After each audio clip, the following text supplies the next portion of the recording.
Yes, my viewers and subscribers. A very pleasant night to you all, and welcome again to another episode of your favorite late night talk show, Jamaica Hot Topic, where we bring you the very hottest and latest news happening in and around Jamaica. And as you speak about news, my viewers and subscribers, there's a news that is taking social media by storm. And this is indeed has become a hot topic, my viewers and subscribers.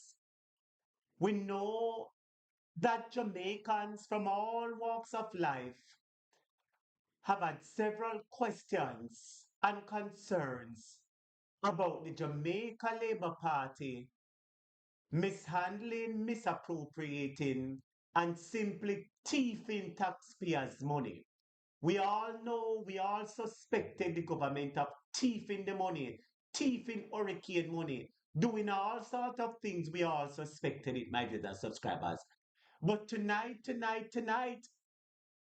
we're going to be discussing the revelation by JLP Councillor Rosalie Hamilton against Member of Parliament Jamaica Labour Party Member of Parliament Donovan Williams, my viewers and subscribers, the one that we know say JLP walk and pickpocket and walk and pick out taxpayers' money. But when you hear a councillor who is among them come out and talk, my viewers and subscribers, it brings to the front of the conversation. A lot of people start wondering, so rat it cup, it look like a chew. We all know and we all suspect and we know the history and we know how the Jamaica Labour Party go to work. But when we hear one of their very own, my viewers and subscribers, come out and make this big revelation, it is nothing, my viewers and subscribers, that is shocking to some people. But to others, it is nothing more than a revelation. And I wanted to say to somebody, Donovan Williams, is it true that you're taking taxpayers' money? I'm just asking question. Is it true, Donovan? Because remember that your name, Donovan Williams. Remember, anybody remember the drill scandal? Anybody remember the drill scandal when they ask about the drill? There was Jamaica spent $31 million on a drill, a surgical drill. And the cost of the drill was very questioning, my viewers and subscribers, to the point where many people started to dig a bit deeper. And we found out that the drill cost $1 to $3 million at most, my viewers and subscribers. So people started to wonder who was the company that was benefiting and who was this and who was that. And remember that Donovan Williams, his name was called, my viewers and subscribers, and his name was mentioned on the documents regarding the company, my viewers and subscribers. And now here we are hearing Donovan Williams' name called again. I just want to ask somebody one question. Donovan Williams, aren't you a preacher in the Seventh-day Adventist Church? Donovan Williams, I want to ask you a question. Jamaica, I want to ask you one question. Isn't Donovan Williams a preacher? Yes, a preacher in the Seventh-day Adventist Church. Isn't Donovan Williams a preacher, a Christian? If these allegations by the councillor are true, Donovan Williams, you're putting the Seventh-day Adventist Church into disrepute, you know. And I want to also call your brother Delroy Williams to the front, aka Feda. Feda, what happened to Ward Theatre? What happened to Ward Theatre and the monies that was supposed to fix Ward Theatre? My brother subscribers, it looked like the two brothers' names are being called to center stage, my viewers and subscribers, and I want you to remember the closeness of these two brothers to Andrew Holness. They're like Bench and Batty, they're like Pot and Kettle, they're like Fork and Spoon. They always go together, my viewers and subscribers. So the question that people are asking, if it is true that Donovan Williams is siphoning off money, is he siphoning off the money for himself or is it for Andrew Holness, my brothers subscribers? It's pure excitement, and it don't look good for the Jamaica Labour Party. We're going to be looking over the facts tonight and we're going to be hammering them, my brothers subscribers, and we're going to be exposing it because we know that they have been thieving taxpayers' money. And to hear one of their own point fingers at them, my viewers and subscribers. And all I am saying to Sister Rosalie, don't make them pressure you to retreat.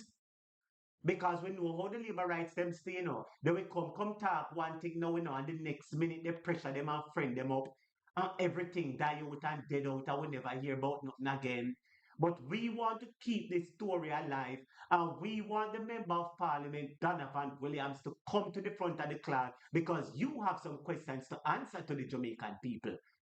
And we want your brother Delroy Williams, aka Feder. We want Feder to come to the front of the class tonight, my brother subscribers. So it's going to be a wonderful discussion. We also have some local topics, some social topics, and some other political topics to discuss tonight, my brother subscribers. But tonight, we are going to be pouring political cursing on this hot topic because it shall not die down. It shall blaze politically, and we will continue to bring it to the forefront because if taxpayers are stealing Jamaican people, if the politicians are stealing taxpayers' money, they can't get away with it. And we have to bring them to the forefront of the class, my viewers subscribers. So we are going to be discussing that tonight. So remember to like the video, share the video, my viewers subscribers. And we going to hammer them tonight and knock the pan. And we're going to be asking a lot of questions, and you have some more voice notes and some other things to release. It's going to be interesting, students. Remember to like and share. But I'm sure you know that on this program, my viewers subscribers, we always take the time to pick up Father God on this program. And we always have our little devotion. And tonight is no different, my viewers subscribers. We have to have our devotion and pick up Father God and tell him thanks for his goodness and his grace. My viewers subscribers, we have to do that, especially in times like these. So please allow me a few minutes, my viewers subscribers, as we get directly into our little devotion, my viewers subscribers, and then we allow some more people to come in at the class. But my viewers subscribers, I am giving you a warning.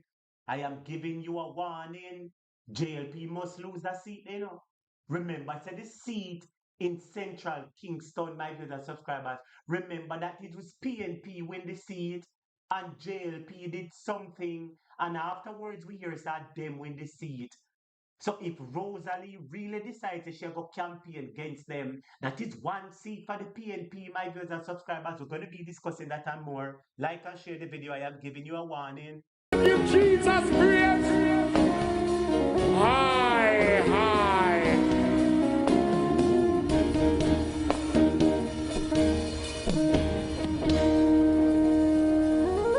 Somebody said Jesus. God is my keeper.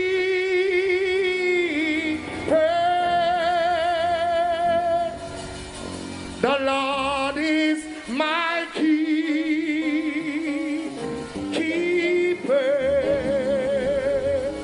Who about this? Tell some people. Warning, warning, warning. Everybody type warning, warning, warning. God is my keeper.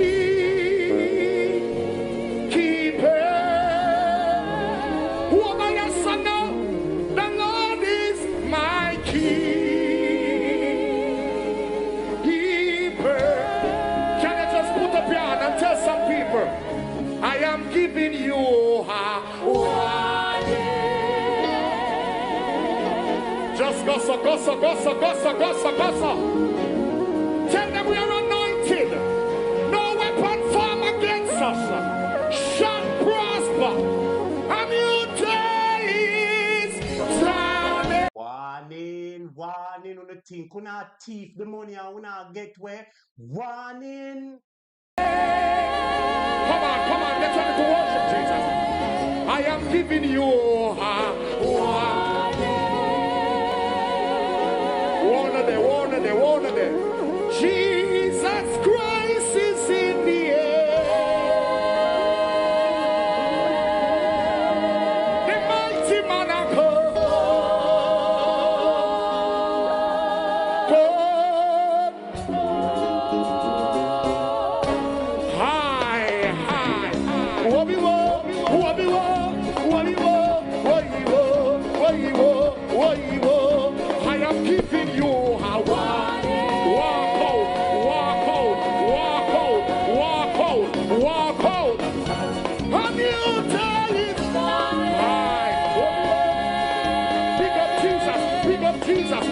Jesus. I am giving you a warning.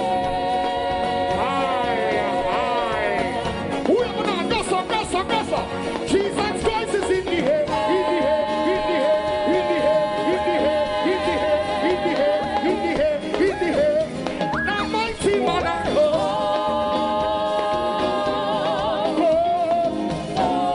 Yo, some people have looked power no, and telling us say, them are gonna kill no.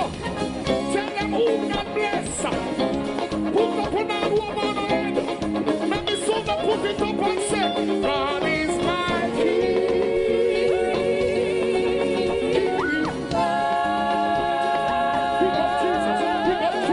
Big up Jesus, big up Jesus, big up Jesus. I hear you. Jah is my light and my salvation. Who shall I fear? God is the strength of Kukudu line. So who shall I be afraid? Who am I gonna tell them? God is my king.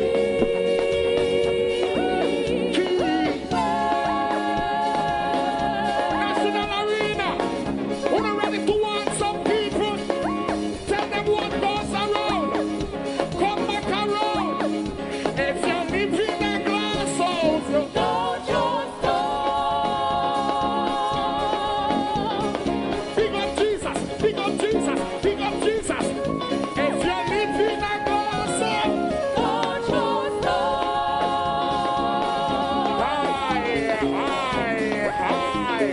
Oh Jesus, tell them if you can't take blow, don't just Can Kukudu sing the song tonight? Say sing it, Kukudu. Anything that is not of God, hold your word. Are you fast asleep? Rise and trip your life. There's a message on. Yo, put up your right hand. Put up your right hand. Go so. Hold me right hand. Jesus, hold me right hand. Oh, Lord, beg you. Hold me right hand. Hold me right hand. Jesus, hold me right hand. Oh, Lord, beg you. Hold me right hand. Hold me right hand. Jesus, hold me right hand. Oh, wanna make be nice to Jesus. Wanna make be nice to Jesus. Yo, the best time to talk to Jesus at some late hours at night. When the place quiet, you just go in a little corner and reason a little prayer with Jesus and tell the enemy, say, Jesus and I, we have a good thing. Put up on all the people that will not pray.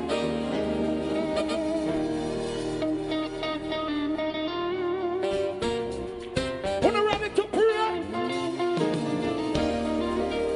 oh Jesus, Jesus taught me how to pray. In the middle of the night, in the middle of the night, I call on Jesus.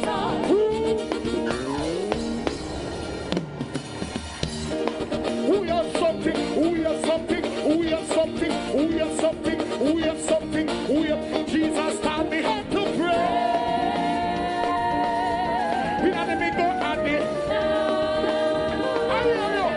in the middle of the night, I call on Jesus. Zion in the middle of the night, I call on Jesus. When me back against the wall, I call on Jesus. In the middle of the night, I call on Jesus. I am when me not a friend at all, I call on National Stadium. Zion in the middle of the night, I call on Jesus. Aye, when me back against the wall, I call on put up, Jesus taught me how to pray. In the middle of the we are not pray. Our Father who art in heaven, all the way peace I give.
up in our position. I want everybody put up one hand up in the air. Come on. We serve a true and living God. And in spite of everything, the devil will take away. We are still here. Somebody just wave your hand and say, thank God we crossed over. 60 years and we are celebrating. Just wave your hand and say, thank God. I've been through so much. I've been through so much. But tonight I'm here because of you. Somebody say, on Christ, the solid rock, I stand.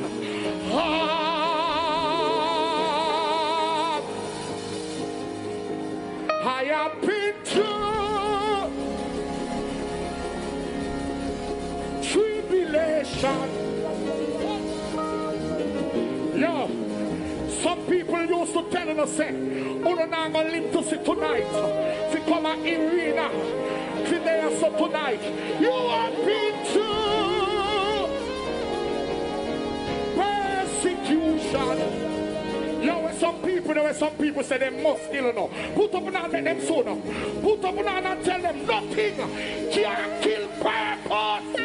Thank God I crossed.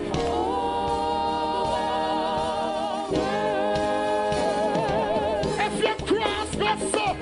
If you cross, go so. Somebody just become Jesus.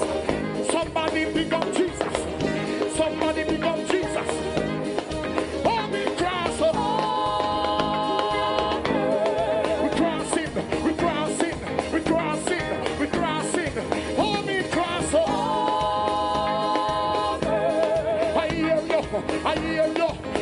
Oh Jesus, I love you, Jesus. I have been through tribulation. I have been through persecution. Thank God we crossed over.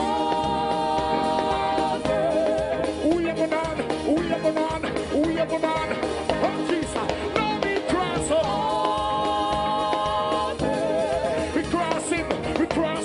We crossing. Now we cross over.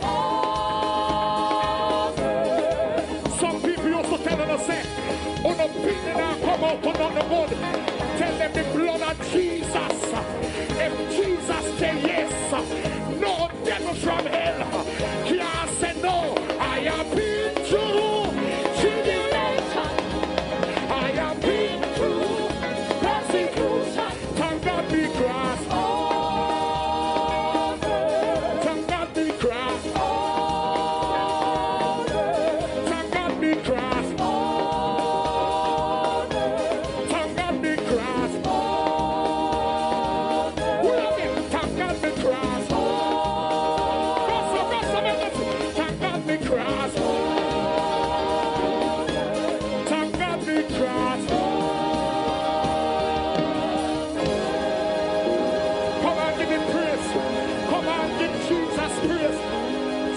Put up your hand. Say no up your man now, get me money. Oh Jesus, watch you now. Oh my yassa. Put up on the hand. Say no up your man now, get me money. Oh my yassa. Say no up your man now, get me money.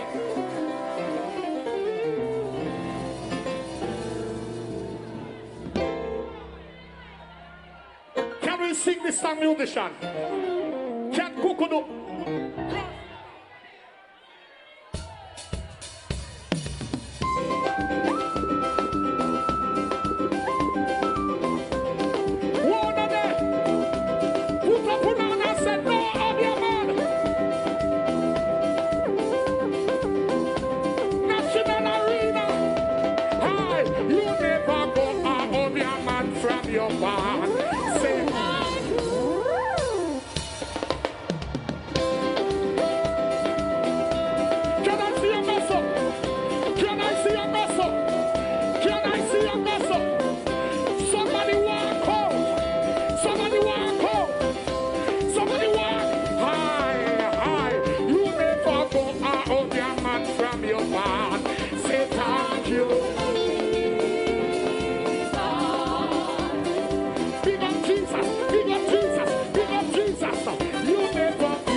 so. Alright. Change your ways, people, change your ways. You walk up your face. We turn on to God at a time.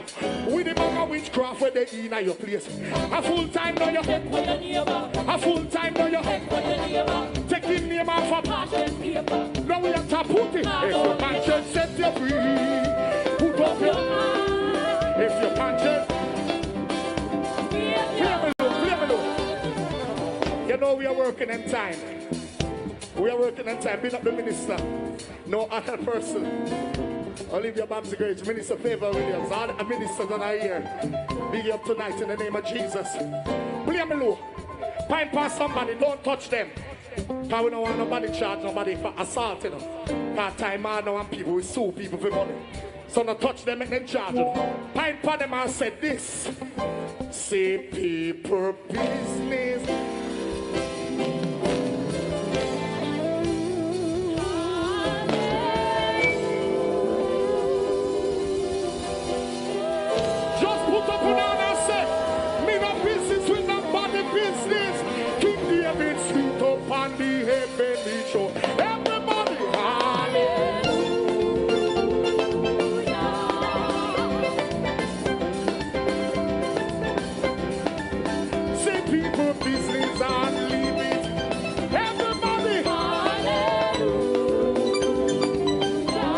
Me sorry for you. This is one business where we not leave alone. This is one business where we not leave alone, because if taxpayers' money are thief, we not leave it alone. My viewers and subscribers, we're going to start the class shortly. But if you agree with me, my viewers and subscribers, if you agree with me tonight, say we not leave it alone if taxpayers' money a thief type. We not leave it alone. We're starting the class shortly. This the people them ask, you know. Oi there! That is it! Yeah, Mr. Wellness forward to the front island. Yo, a couple things the people want to know. Them say the place I run like big comedy show. I humble your friend, them alone I get help. Me here say you not send nothing to your phone. How are you short the hurricane money? We need answer. You better answer. We need answer. Your broker, tell we how to share out the money. We need answer. You better. Viewers and subscribers, hold on there. Hold on, my viewers and subscribers. What just happened? Hold on, my viewers and subscribers. Hold on a second.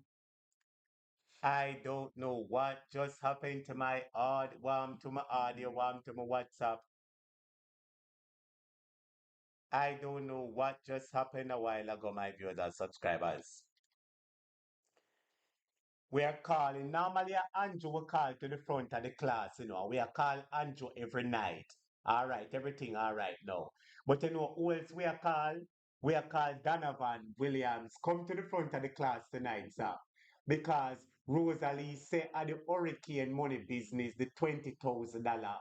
At the hurricane money, I cause this, you know, my viewers and subscribers. The hurricane money. We need answers, Mr. Donovan Williams. Come to the front of the class. This the people them ask, you know. Oi there! That is it! Yeah, Mr. Wellness forward to the front island. Yo, a couple things the people want to know. Them say the place I run like big comedy show. I humble your friend, them alone I get help. Me here say you not send nothing to your phone. How are you short the hurricane money? We need answer. If you need answer, my student, type answer. Who thief the money? Who is thieving the money? You better answer. We need answer. Your broker, tell we how to share out the money. We need answer. You better answer. We need answer. Yo, let me make this clear. Me not bash the Prime Minister. No, listen. I am just a concerned citizen. So listen. Make certain say the people that need help get help. Before the money start to go missing. Then I will thief the things out of the barrel. Then I will make the dread get cross. Me here said the man flick stone in a hog pen. And me you said catch that real vase. Right now the thing no look nice. Government fi do more, na cartel and spice. I should massacre, I should chicken and rice. If I never bounty, then we woulda ask Christ. A Shan and Shaggy make people life nice. But that shouldn't be the case. And no artists will vote for fix back the place. So where the insurance money from the check drop? We no see no MP face. How are you short the hurricane money? We need answer. Donovan Williams, Rosalie Hamilton, your councillor, she call up your name in some things, and tonight we need some answers. You better answer. We need answer. Your bro God, tell we who are share out the money. We need answer. You better answer. We need answer. All right, my viewers and subscribers. We need answers. And tonight on this program, I will be bringing you some answers, if possible, my viewers and subscribers. I officially use this opportunity to welcome you once more to your favorite late night talk show, Jamaica Hot Topic. I am your host and teacher, Mr. Hot Topic. Welcome.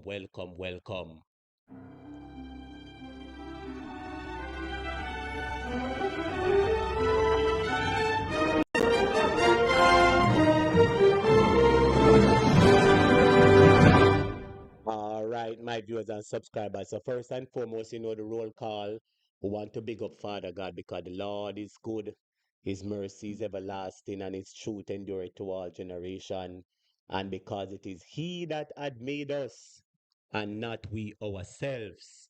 And as a result, we really have to big Him up. You know what I mean, my viewers and subscribers? So we are big up Father God tonight. We always big Him up first. Next thing I want to big up my moderators, those lovely people whose names are in blue. Moderators, big up on yourself. When you don't know teacher, really appreciate each and every one of you. I want to big up my channel members, big up on yourself, channel members, and you know enough love and respect. Big up all of my listeners, them. Whoever you are, wherever you are, once you're listening or watching this program, blessings and welcome to your favorite late night talk show, Jamaica, a topic.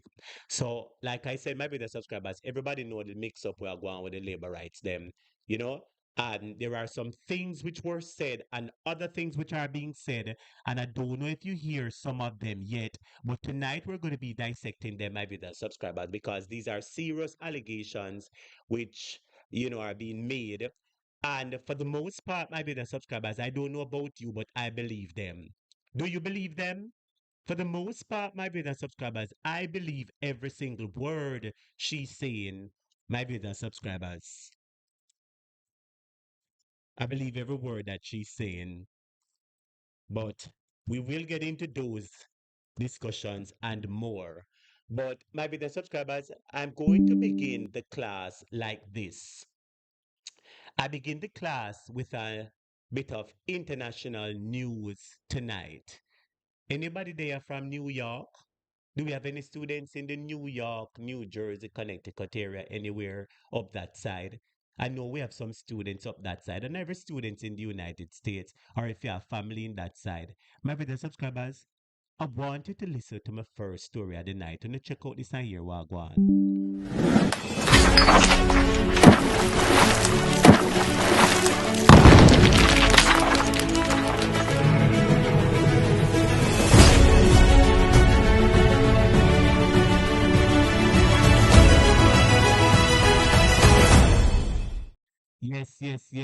Yes.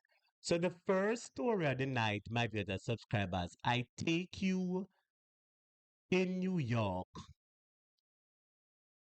I don't know if I Brooklyn or Queens. All of my students only can remind me.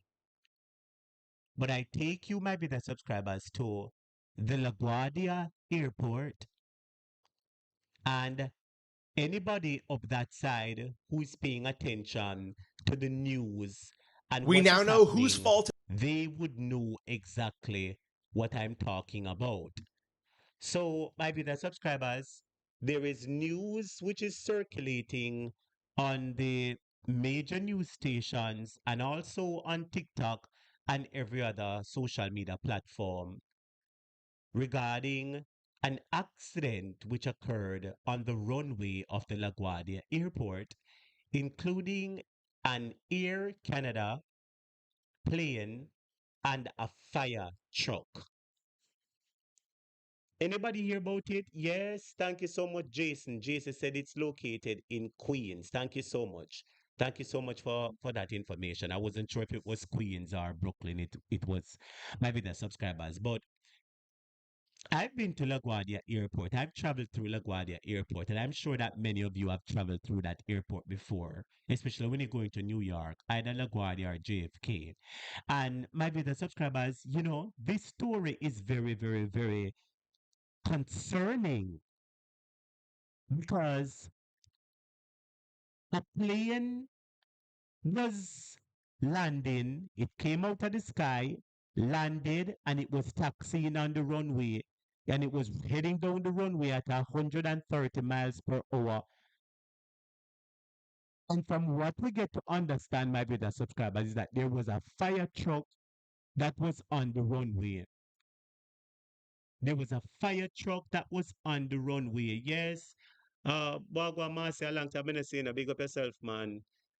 You travel there through in Big C, okay.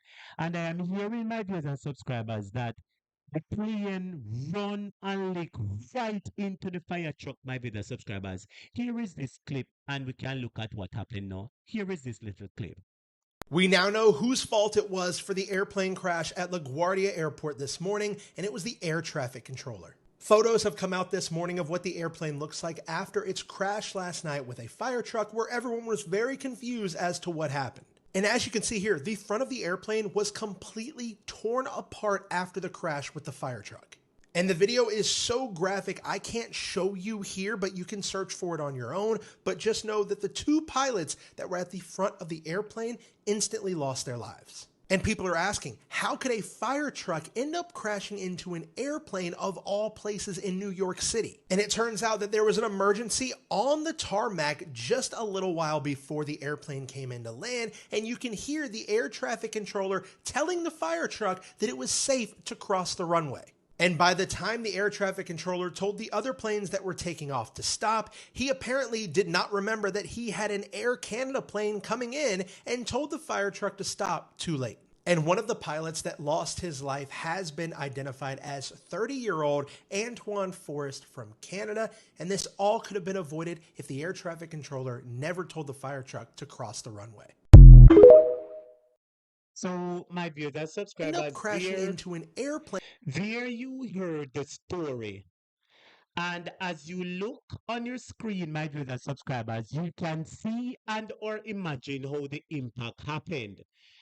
So the plane was coming in normal and landing, and the fire truck was traveling across, my viewers and subscribers, horizontally.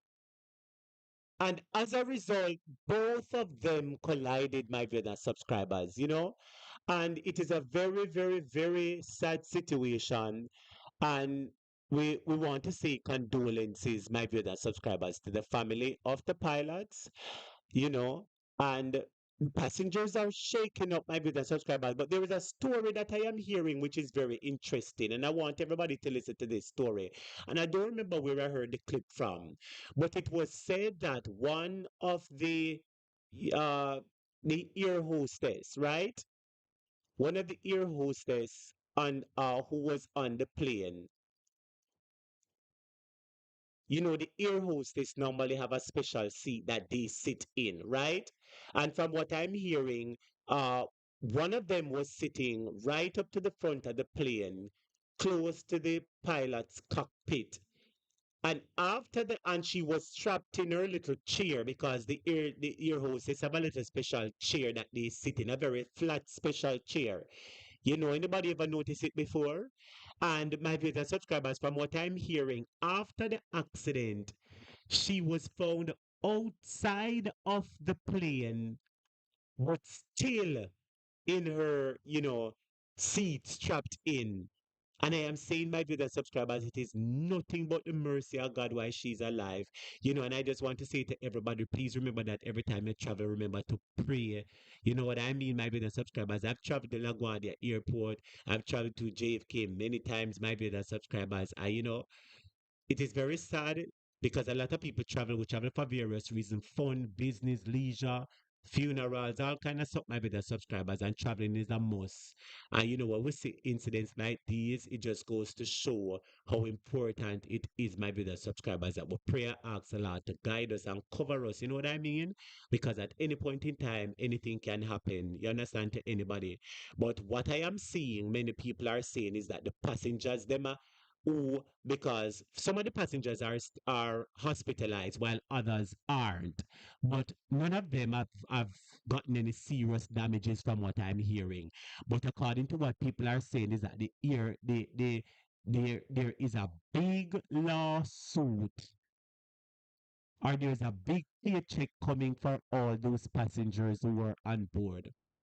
I hear everybody talking about it, that all those passengers who are on board, my brothers subscribers, either they go and file a lawsuit, or there will be a quick monetary settlement with those passengers, because many people are going to go further and cause for and file for pain and suffering damages and all kind of thing. You know, so those are the discussions that many people are having within the space, maybe their subscribers and on social media.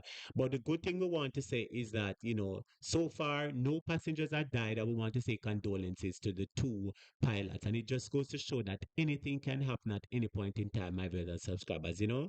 So it is what it is. I wanted to bring that story to your attention. Yes, man. Very, very, very sad story, my brothers subscribers. All right. So I move from that story and I come to a local story now, my brothers subscribers. I remember I brought a story to you yesterday. No, I didn't have class yesterday, because when I come in yesterday, students, I was so tired. Plus, I come in late last night. I'm saying, you know what? I come in late, I never have no class, and I was so exhausted, my brother subscribers. I had a busy day of work, so I was so exhausted.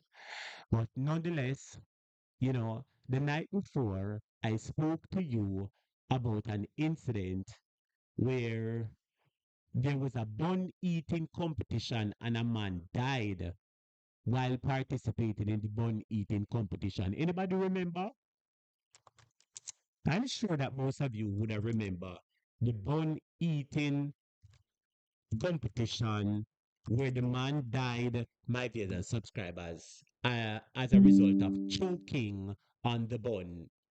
Well, the clips are circulating on social media with the bun competition that the man was participating in.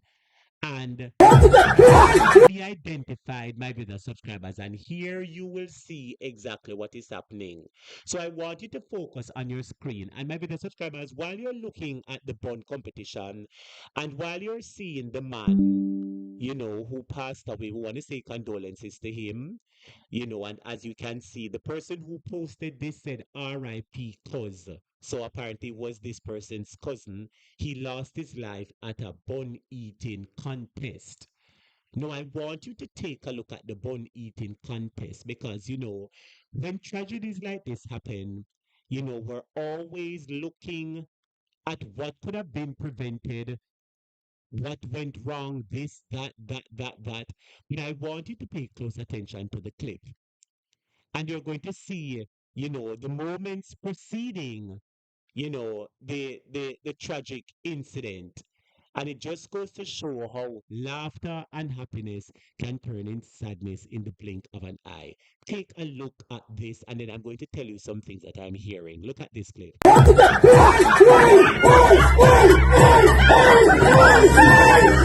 So the man in the plaid shirt, the man to the, what is it? The man to the right in the plaid shirt, my brother subscribers, he is the person that died. The man in the plaid shirt, he is the person that passed away.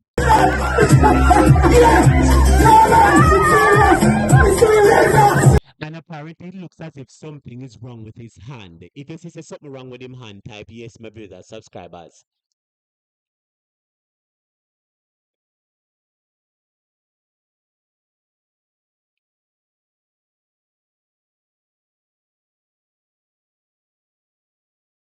Like something wrong with him hand, my brother subscribers. But look at the moments that preceded the tragic incident. Look at how, you know, He and others in the contest were happy and jubilant and joyful. Look at it, my brother subscribers.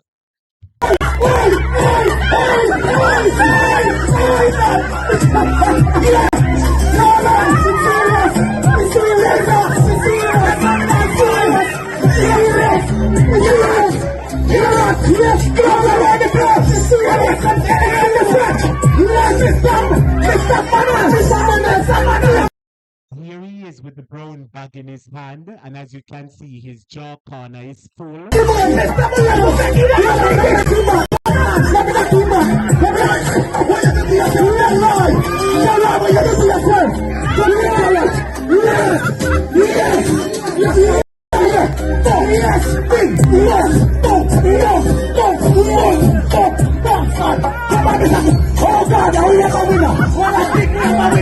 I think it was Mr. Man that's gonna take him off. So, let me push the video. Hold on, take time. You have to make sure it's the bun small.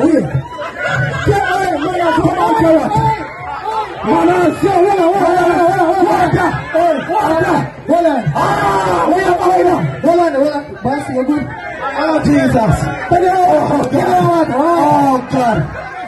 Pull it in. And there ended the reading of the competition.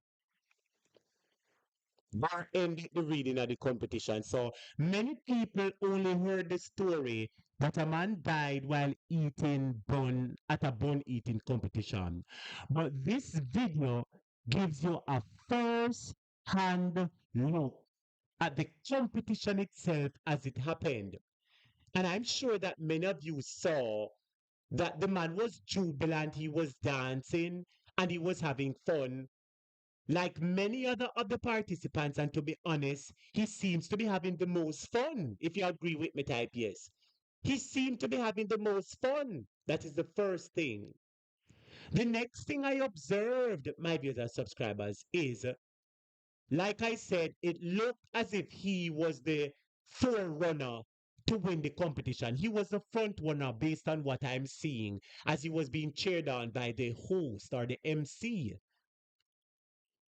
Now, I noticed, my viewers and subscribers, that it would appear that after the other MC started announcing that the other man in the corner was the winner, the Rasta man in the corner suddenly is the winner. I believe maybe that affected him, plus maybe his mouth was already full with the bun inside of it, and the disappointment of losing plus the bun in his mouth, maybe that is what led to his demise, my viewers subscribers. And this is very, very, very, very, very sad. I want you to look at it again, my viewers subscribers, because after the point that the other man is going to win or is winning, then the competition seemed to have changed. Look, and you see how he was enjoying himself. I think it was Mr. Man that's gonna take him off.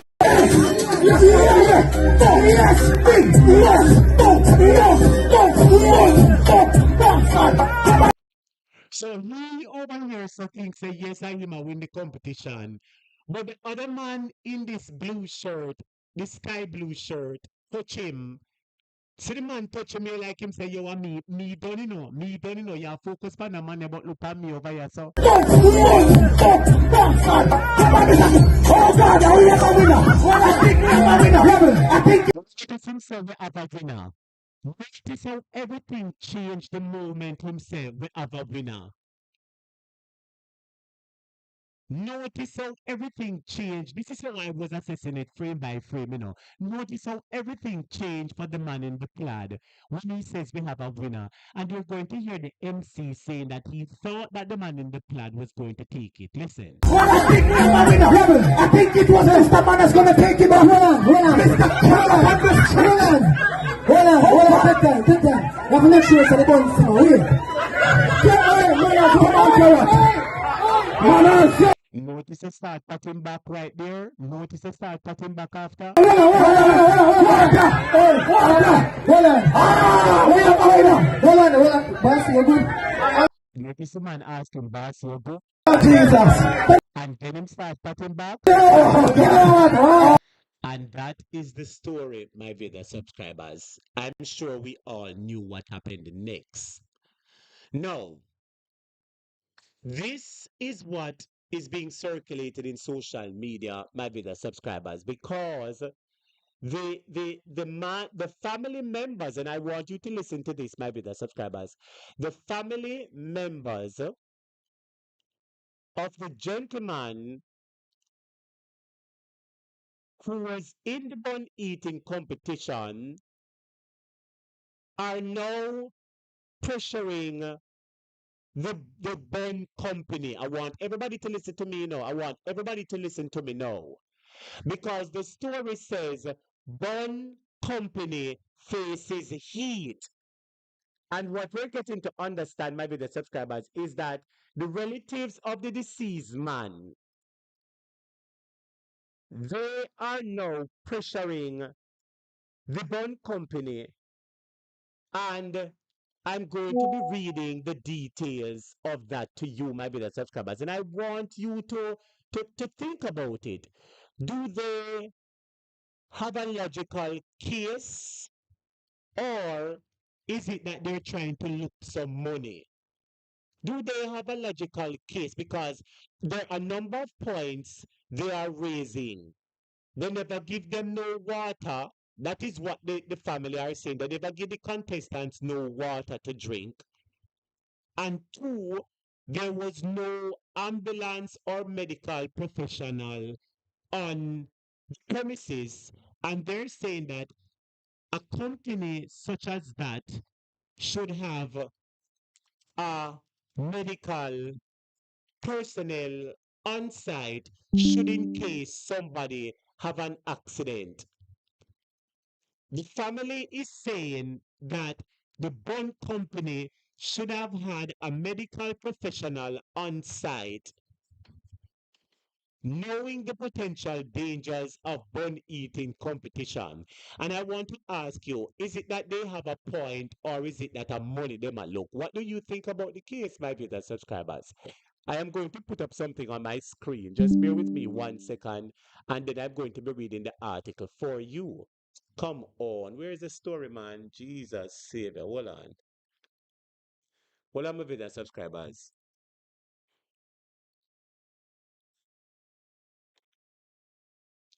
All right, bear with me 1 second, please. Bun, bun, bun. All right, here it is.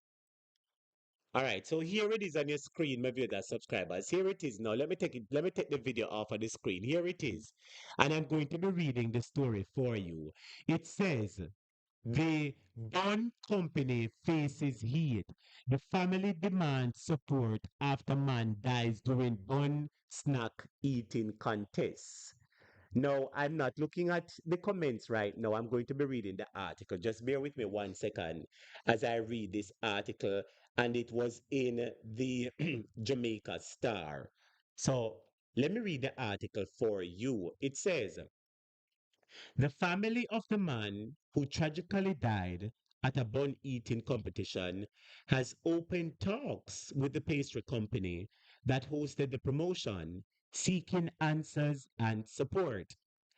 Colonel Powell, 38 of Litchfield, Trelawney, was reportedly participating in the competition, which was part of the promotional event in Christiana, Manchester last Saturday when food became lodged in his throat.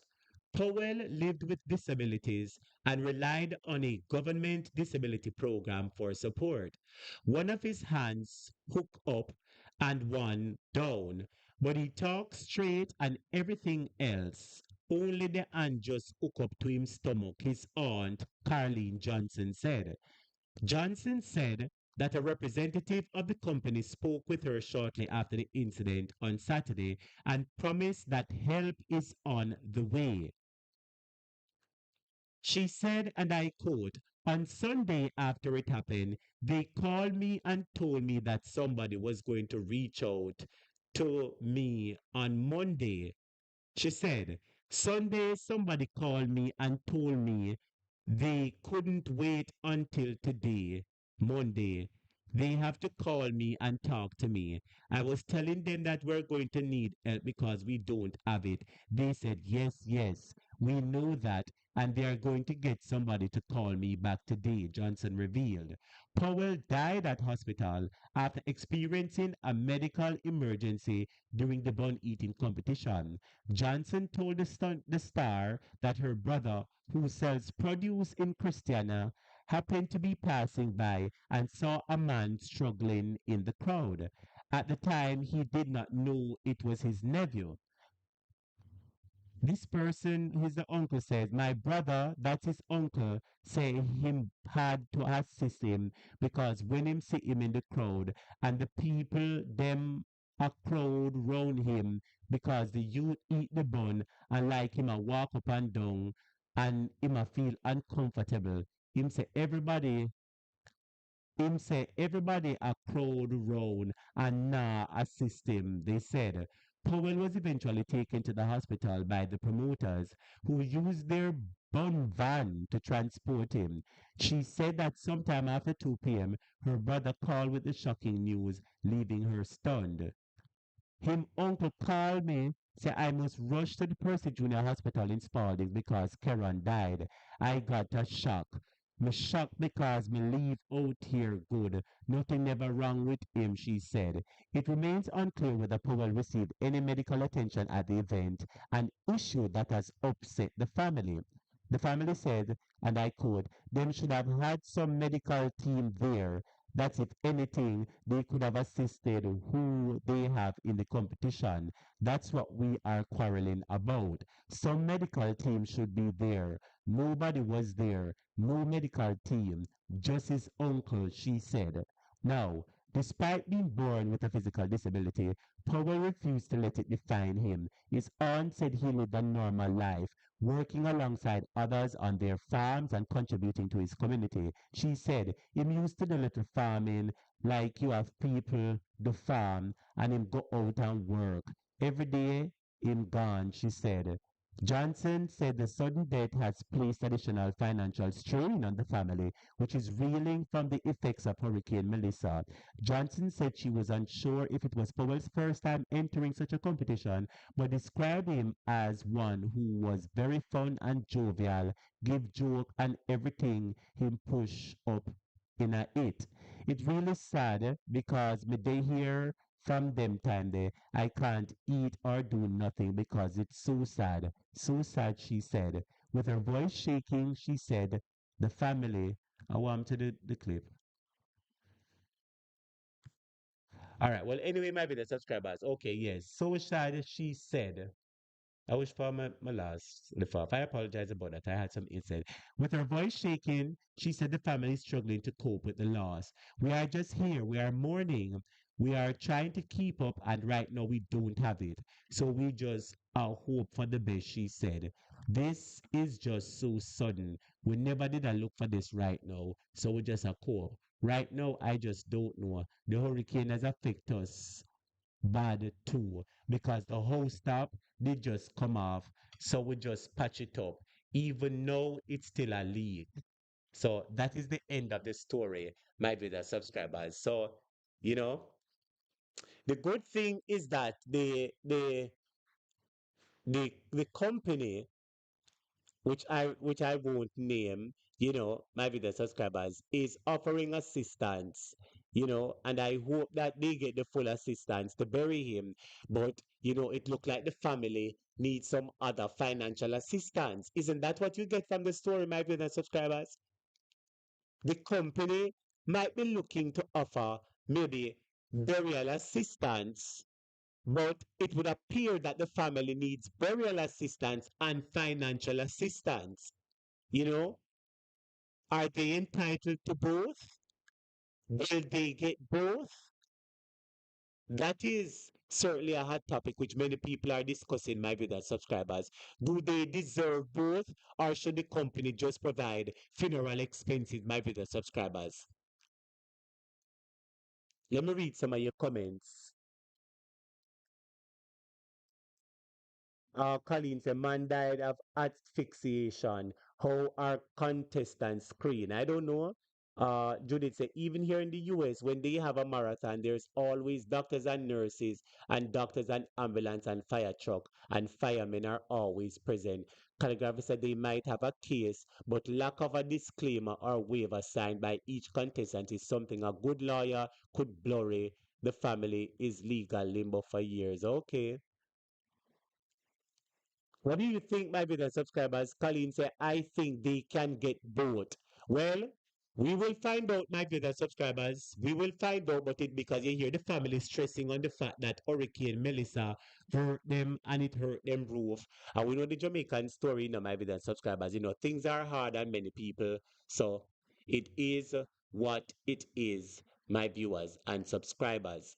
And speaking about things being hard on people, are you aware, my brother subscribers, that there's going to be an increase in bus and taxi fare?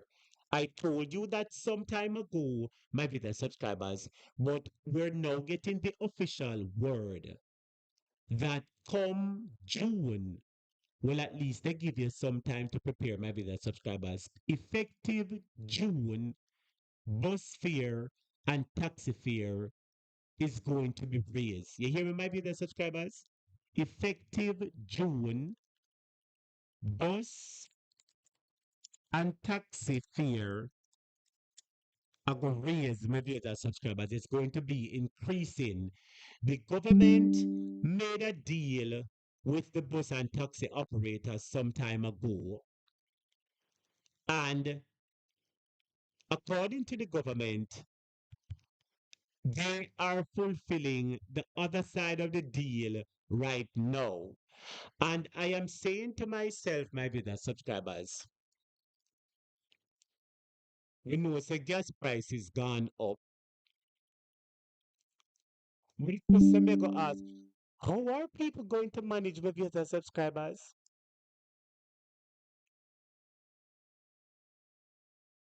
How are many people going to survive during this time? Because remember the government just put GCT on the people. Remember the people are still Taxi grappling fare under rate. hurricane. Many people of them still don't have roof over their head. And to know that taxi fare and bus fare are going to raise. Boy, my viewers subscribers, there are some serious times ahead for the people.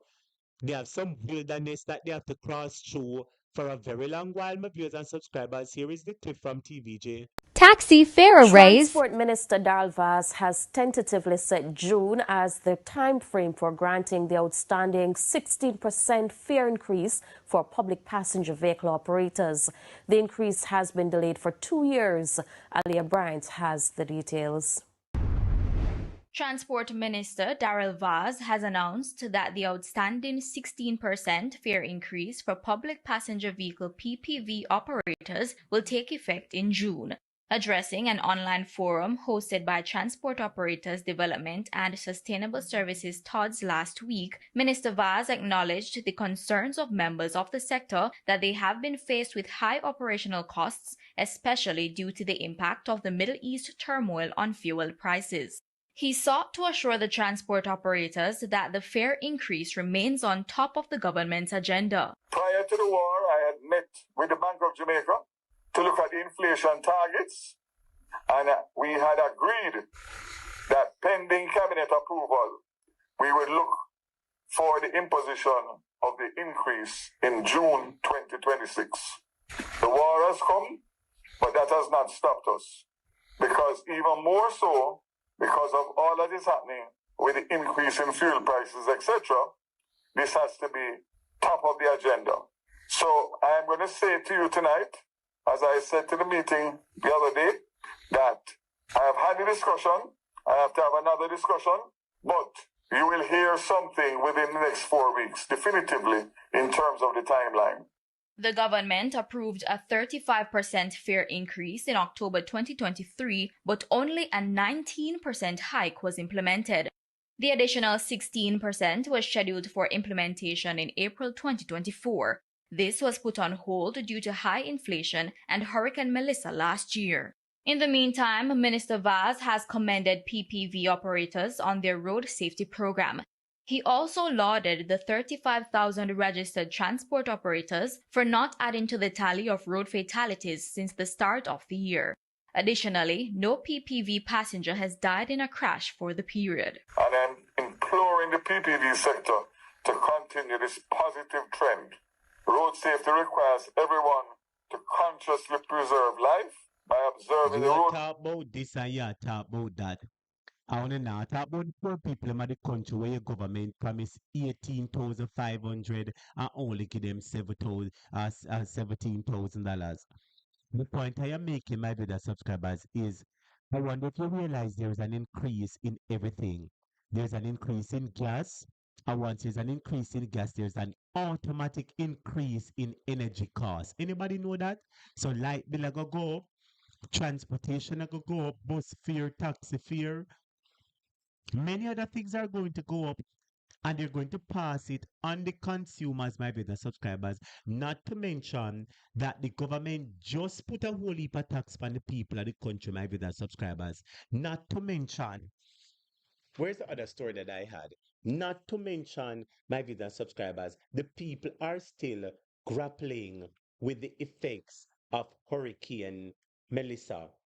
But my brother subscribers, I want to show you something because you see, while Jamaica is oppressing its people, there is a Caribbean country which is doing good for its people. Can anybody guess which Caribbean country are the well for its people? And this is an important story that many of you, I think you want to hear this story. I think you want to hear this story, my brother subscribers. While the government of Jamaica oppressed the people went through a hurricane. The hurricane burdened them, stressed them out, pressured them. And here comes the government oppressing the people with unnecessary, unwarranted, cumbersome taxes on everyday product, such as juice where everybody buy. No, my brother subscribers, like I said, there's a Caribbean country which is doing exceptionally well for its people. Exceptionally well for its people, my brother subscribers. And I want you to listen to what they are doing. And I know that many people, especially those in Jamaica, would have said, my God, Lord Jesus, I wonder if Jamaica can do this for we too. But my viewers and subscribers, I want you to listen to this story. It's a very, very important story. And giving people out of Barbados. I'm sure you know Barbados with Mia Motley. That well-respected Prime Minister, that Prime Minister who has vision, she has character, she has personality, and most important, she has a heart. She has dignity, my viewers and subscribers. And can I also mention, she have balls. I remember she did say that a certain person do have no balls. My viewers and subscribers, listen what is happening in Barbados. Listen to this. And giving people. Barbados is cutting taxes and giving. Barbados is cutting taxes and giving people literal cash money. I'm Kalila from Money Media, bringing you money news for the Caribbean. So Barbados' Finance Minister Ryan Strawn just presented the country's 2026-27 budget. And this one is different. For the first time in years, it's being delivered outside of an IMF program. See, just a few years ago, Barbados' debt was over 170% of GDP. That's even higher than Jamaica's was. Today, it's down to about 93%. So after years of stabilization, the government is now trying to ease the pressure on households. They're starting with direct support, giving people money. Lower income groups, including pensioners and welfare recipients, are set to receive about 1,200 Barbados dollars per year in cash. That's six. Anybody hear that? Anybody hear that? The pensioners in a Jamaica ball, so them can't get them pension money. These people have worked over 20, 30, some 40 years serving the government and serving the government sectors in various positions, and the money that they work for, they can't get it. Them a boss, so them can't get it. And here is the Barbados government rewarding pensioners. My viewers subscribers, you see, the reason why this can happen is because the leadership cares for the people. The leadership have compassion. We here, we in Jamaica know, and all over the world, know that that lady by the name of Mia Mottley, she's one of the best prime ministers of this era. Because she says what she means and she stands up for her people and she put them at the center of her decision making process, my viewers and subscribers. And this is very important, and I applaud Mia Motley for this. I applaud her, my viewers and subscribers. If only the Jamaican government and prime minister had a quarter of the heart that Mia Motley have, I want everybody to see the benefits to be derived when you have a leader that cares for the people. And I want you to listen to something very important in the report. Do you know that Barbados GDP was more than Jamaica within the last 10 years? More than Jamaica within the last 10 years. And I believe that Jamaica GDP, well, and I said Barbados debt to GDP was about 170%, my viewers and subscribers. And they've reduced it to 97%. I'm going to search Jamaica's debt to GDP. But the point I am making, when you have a caring leader with compassion who know and feel the cries of the people, then the nation rejoices. It's a when the wicked rule, people perish, but when the righteous rule, people rejoice. Listen to this. Percent of GDP. That's even higher than Jamaica's was. Today, it's down to about 93%. So after years of stabilization, the government is now trying to ease the pressure on households. They're starting with direct support, giving people money. Lower income groups, including pensioners and welfare recipients, are set to receive about 1,200 Barbados dollars per year in cash. That's 600 US dollars. There's also expanded tax relief. The reverse tax credit is increasing to $1,700 for those earning up to $25,000 annually. That's essentially cash back from the government, even if you don't owe taxes. And for the first time, people earning between $25,000 and $35,000 will now qualify for a $750 credit. On top of that, the income tax threshold is being raised to $50,000. This means that if you earn less than 50,000 Barbados dollars, you pay no income tax at all.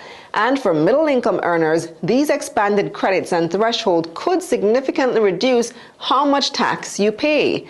Additionally, income tax rates are coming down. The lower rate drops from 12.5% to 11.5%, and the higher rate falls from 28.5% to 27.5%. But it's not just about taxes. The government is also stepping in to limit how global price increases hit consumers.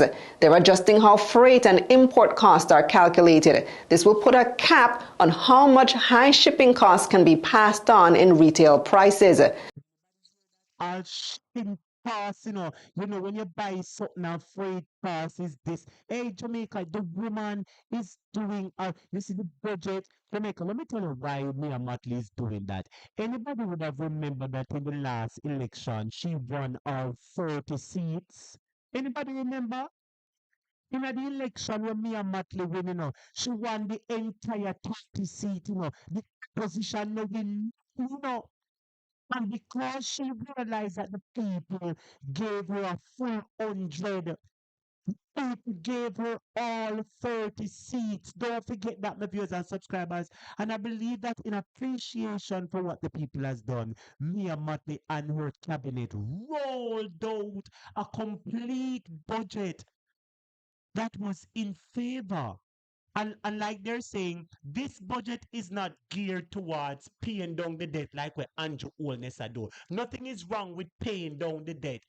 But why pay $40 upon the debt when you can pay $20 and use $20 to improve the lives of your family right now? In my viewers and subscribers, she's doing what Andrew Holness is not doing, Andrew Holness is doing the reverse. Andrew is taking Jamaican money and I pay down upon the debt. I pay down the debt faster than the debt needs to pay down. What she's doing is that she's paying down the debt, but this term, she's using most of the money to pay down the people's lives so the quality of life can improve. And I hear many Jamaicans saying that they're going to leave Jamaica and go Barbados. I hear many Jamaicans saying that they're going to leave Jamaica and go to Barbados. Many Jamaicans are swearing that they plan to migrate from Jamaica and go to Barbados. What a wonderful budget this is, my viewers and subscribers. This is the people's budget. How global price increases hit consumers. They're adjusting how freight and import costs are calculated. This will put a cap on how much high shipping costs can be passed on in retail prices. There's also relief on fuel and electricity prices.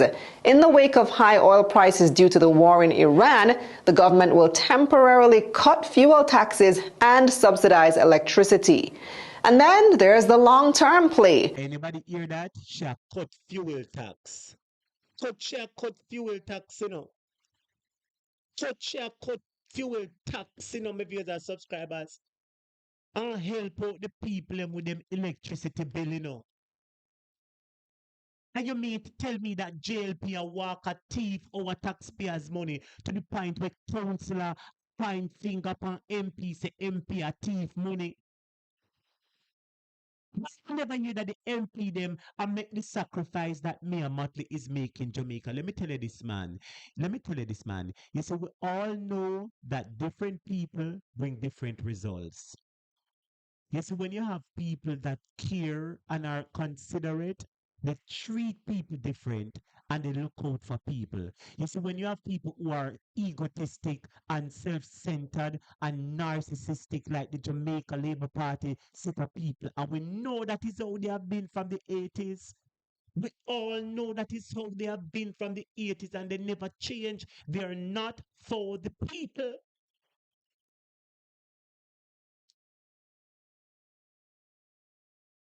And I'm saying, my viewers and subscribers, that many Jamaicans say they want to go live a Barbados. Many Jamaicans say they want to go live a Barbados. This is a monumentous move for the people, my viewers and subscribers. The people are jubilant and joyful. Through the Barbados Republic Child Wealth Fund, every child born on or after November 30, 2021 will receive a $5,000 investment in a trust, building wealth from.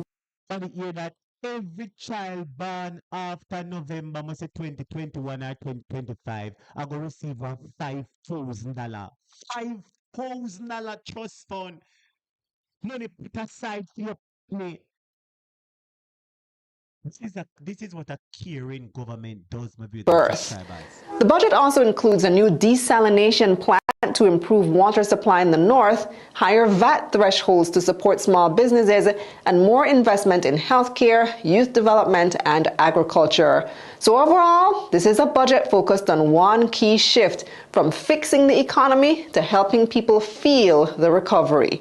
And that's the bottom line. So anybody here is just Mayor Motley's budget had one main mission. And I want you to listen to how Kalila Enriquez sums it up. Listen to what Mayor Motley's budget was. This is a budget focused on one key shift, from fixing the economy to helping people feel the recovery. You hear that? From fixing the economy to helping people feel the recovery. And this is a shame, compared to the Jamaican government, because Barbados didn't recently go through a hurricane. Jamaica did.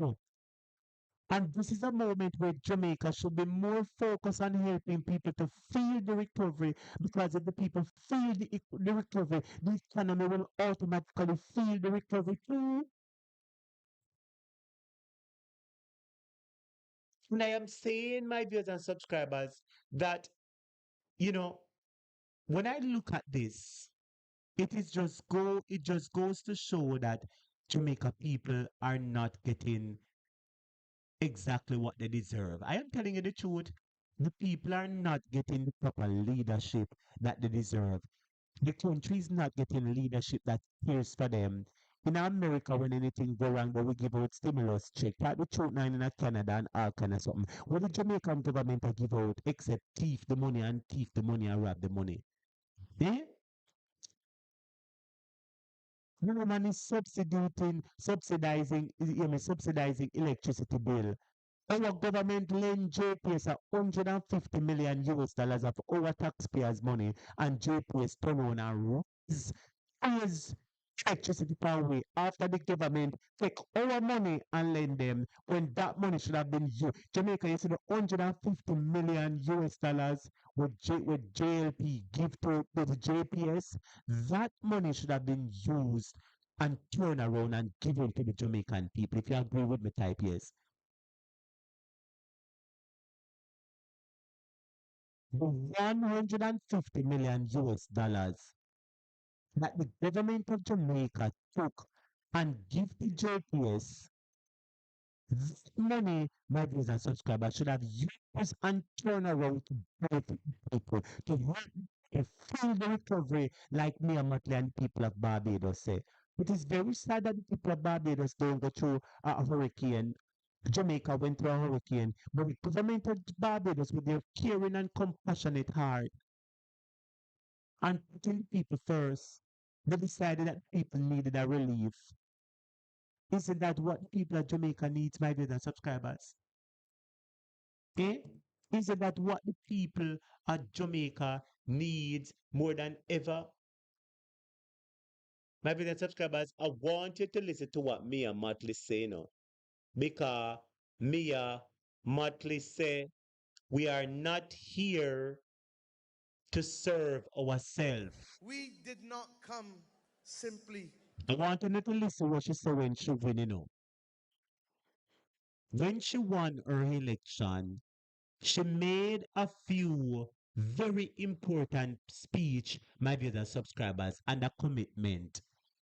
And unlike Andrew Wallace, who make all sort of commitment and never fulfill them, listen to what Mia Motley said, my viewers and subscribers. We did not come simply to hold office.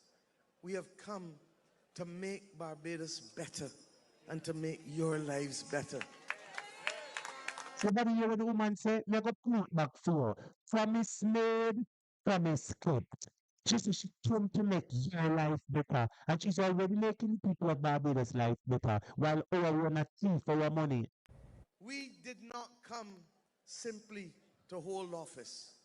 We have come to make Barbados better and to make your lives better. We did not come simply to hold office. We have come to make Barbados better and to make your lives better. I wonder if the government of Jamaica, led by Andrew Holness and the crooked 48 what them have, I wonder if they know that they never come here for whole office.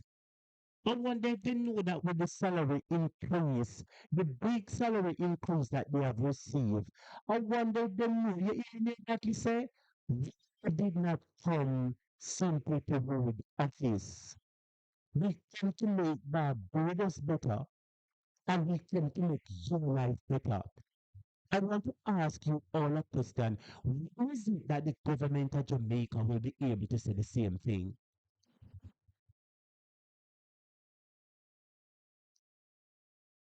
Lady J says, Lady J Love says she can sit in her country and hold her head high after she leave office. A true your talk. She can leave with dignity and pride, knowing that promise made, promise kept, commitment made, commitment fulfilled.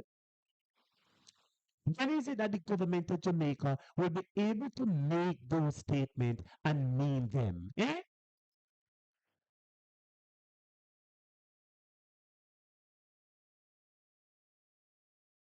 Sometimes I wonder, my viewers and subscribers, you see the difference and the importance of selecting correct leaders and the importance of making the correct choice. Eh? Anybody realize the importance of making the correct choice, my viewers and subscribers? Anybody see the importance of choices? Let me ask you one question. Why you think that showing the entire 30 seats, my viewers and subscribers, why you think showing so much seat? Showing all 30 seats. We in Jamaica, we have 63 seats. In Barbados, they have 40 seats and showing all of them. Why you think all of everybody voted fair? Because they saw the type of person that she is. Them see her characteristics, them see her personality, them see the aim, the hopes, the vision, the dreams, the plans that she have for the people. And it is plans that people want participate in and take in. And I hope that PNP, my party, can learn something from Mayor Motley and Barbados and see if they can craft a message and a plan that possibly the entire Jamaica would once and for all want to participate in. And that is why that's why I've always stressed on the importance of making yourself look attractive, of making your proposals and ideas look attractive. That's why I've been always making that suggestion. So when you make proposals and plans and the messaging and everything is working right, it looks attractive to the people and everybody wanted to participate in. So she was the prime minister for one term, and the people realized that no man, that lady, she have testicular fortitude, and she have love, and she care for the people, and she not come for scrape, and she don't come to thief. And the people said, this is the prime minister that will run the country and I'm going to lift up the country. And we have faith and confidence in her. And the woman won the entire 30 seat. The opposition never win one. And the opposition participated and competed in every seat. But in every seat, even their own seat, people turn against them and say, no more. And this lady we want. I pray the day that PNP can be in that position again. Where our labor rights say, yes, yes, yes, yes, yes, yes, yes. I pray, my viewers and subscribers, the day that PNP can be in that position where our labor rights say, Andrew, we're done with you. We want with them people you propose. Will it ever happen? Only time will tell. But I just want to commend her and I want to applaud her, my brother subscribers. And I am saying that don't you wish that this lady was the Prime Minister of Jamaica? Type yes or no. Don't you wish that this lady was the Prime Minister of Jamaica?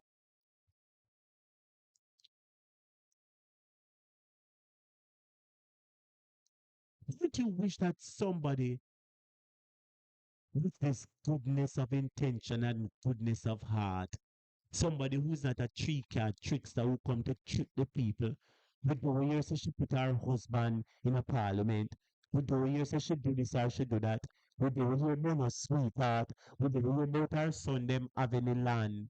With the way about her business partner being the head of government agency. With the way things like that from her. But what we hear from her is courage, hope, inspiration, vision, dreams, optimism, enthusiasm, my viewers and subscribers. Those are the things that we're hearing from her. She's not telling the people, say, I don't afraid of no boy. I'm not afraid of nobody. She's not telling the people, damn. She's not tricking people and tricking the people and telling them the bottle of water costs $20. She's not doing it because she means business. She comes and business, and the Jamaica Labour Party tried to campaign against her. Yes, the JLP campaigned against her because the Jamaica Labour Party sent their operatives over there to campaign against her, and she was making it clear that she's not taking no consultation from no Labour Party. She said the only party she deals with is their sister party, the People's National Party. That's what she says.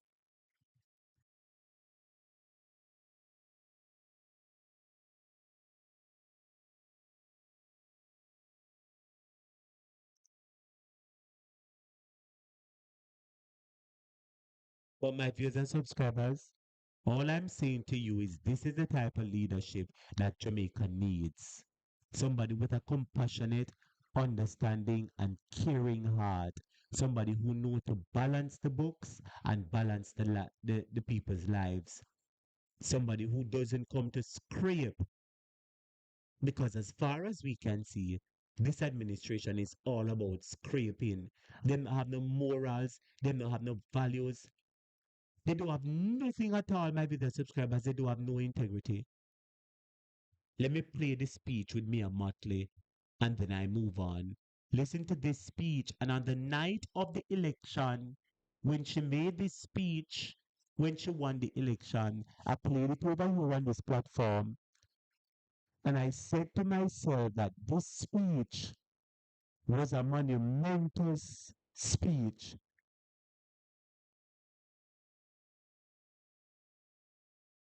And we're seeing the fruits of it already, just a few months into her victory. Promise made, promise kept. Commitment made, commitment fulfilled.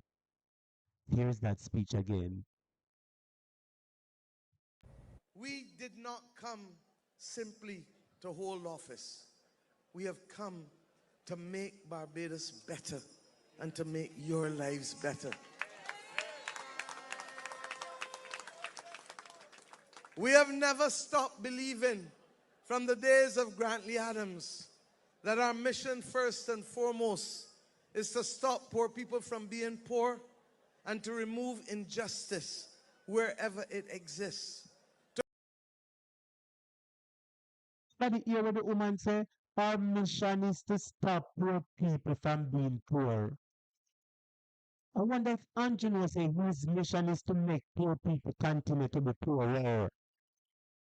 You know what the lady said? She said that she never forget that their mission is to stop poor people from being poor. Stop poor people from being poor. While this government ensures that poor people continues to be poor. Boy, my video subscribers, very inspirational speech, man. The woman said that her duty is to stop poor people from being poor. And just a few months into her term, she's already ensuring that the poor people that she promised to become poor, she's ensuring that they're already less poor than she found them. Very transformational. Very transformational. Remove injustice wherever it exists. To stop poor people from being poor and to remove injustice wherever it exists. To create opportunities for people and to be able collectively to build strong families, strong communities, strong workers, strong businesses, and ultimately a strong nation. Well, there you have it. Words from a strong leader with a strong mandate, with a strong vision, and most importantly, a strong heart to ensure that the poor becomes less poor. And I applaud her, my dear subscribers. I applaud her on the wonderful work that she has done and continues to do. I want to big up Mia Matley. Big up Mia Matley and give her a round of applause. That is what the country lacks. The country lacks leadership. Proper leadership, Jamaica lack. Nothing wrong with Jamaica, you know, my brothers and subscribers. You know, it's a leadership lack.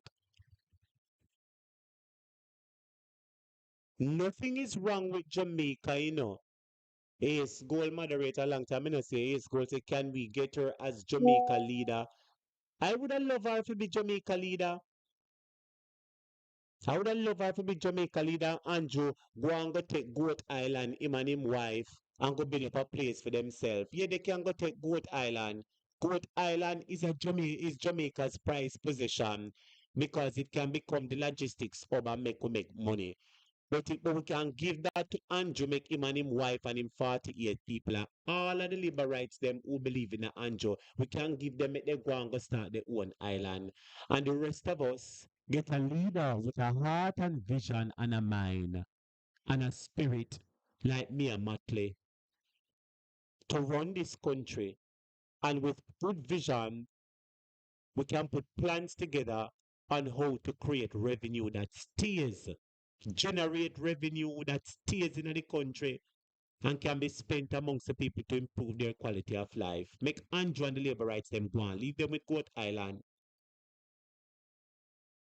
But anyway, my video subscribers, we will move on. I really want to big up me and Matley, my video subscribers, and I'm really proud of what she has done. Extremely proud because me no like see the poor suffer. I don't like see the poor suffer. So my video subscribers, before me get into the JLP excitement, you see, what has become a reality is that JLP, they're not truthful, they're not transparent, they're not fair, they're not honest, they're not trustworthy, nothing that they don't possess any good qualities that true leaders have, maybe that subscribers. And most importantly, they don't have a right and contrite spirit. Anybody notice the last word when we use? They don't have a right and contrite spirit. Now, my viewers and subscribers, I see one story, you know. I mean, I wonder if I bring it to Uno, but I'm going to bring it to Uno quick and fast, and then we move on. Now, my viewers and subscribers, I saw this story, and there is more to this story than meets the eye. And you know what me I gonna do? Normally, me play the story. I want to know say one thing with teach. I want to supposed to know me by now. Whenever me I play a story, I me hear nothing. Me no make the story play out, you know, and it is a bad habit sometimes because me know say somehow, you know, want me for allow it for play out and then me discuss it afterwards. But sometimes it is also a good thing because as me hear it and me stop, I will stress span it, I will exaggerate on the point as we hear it. It it sinks point deep inside your brain and your mind, and it allows you to remember even more than if you would have just hear it by itself and me talk out afterwards. But in this clip, that is how I normally do things. But in this clip, I am going to play the video. I'm going to shut up. And I am going to look in the comment section. I'm going to see which one of my students them have sense. Which one of my students pick up exactly what is happening, what are the intentions, and who is this person that they are using up there. I want everybody to listen to me now. I'm about to play a clip for you. And when I play the clip, there is more to it than meets the eye. I want everybody listen to me now. There is so much that is happening in this clip that I am about to play.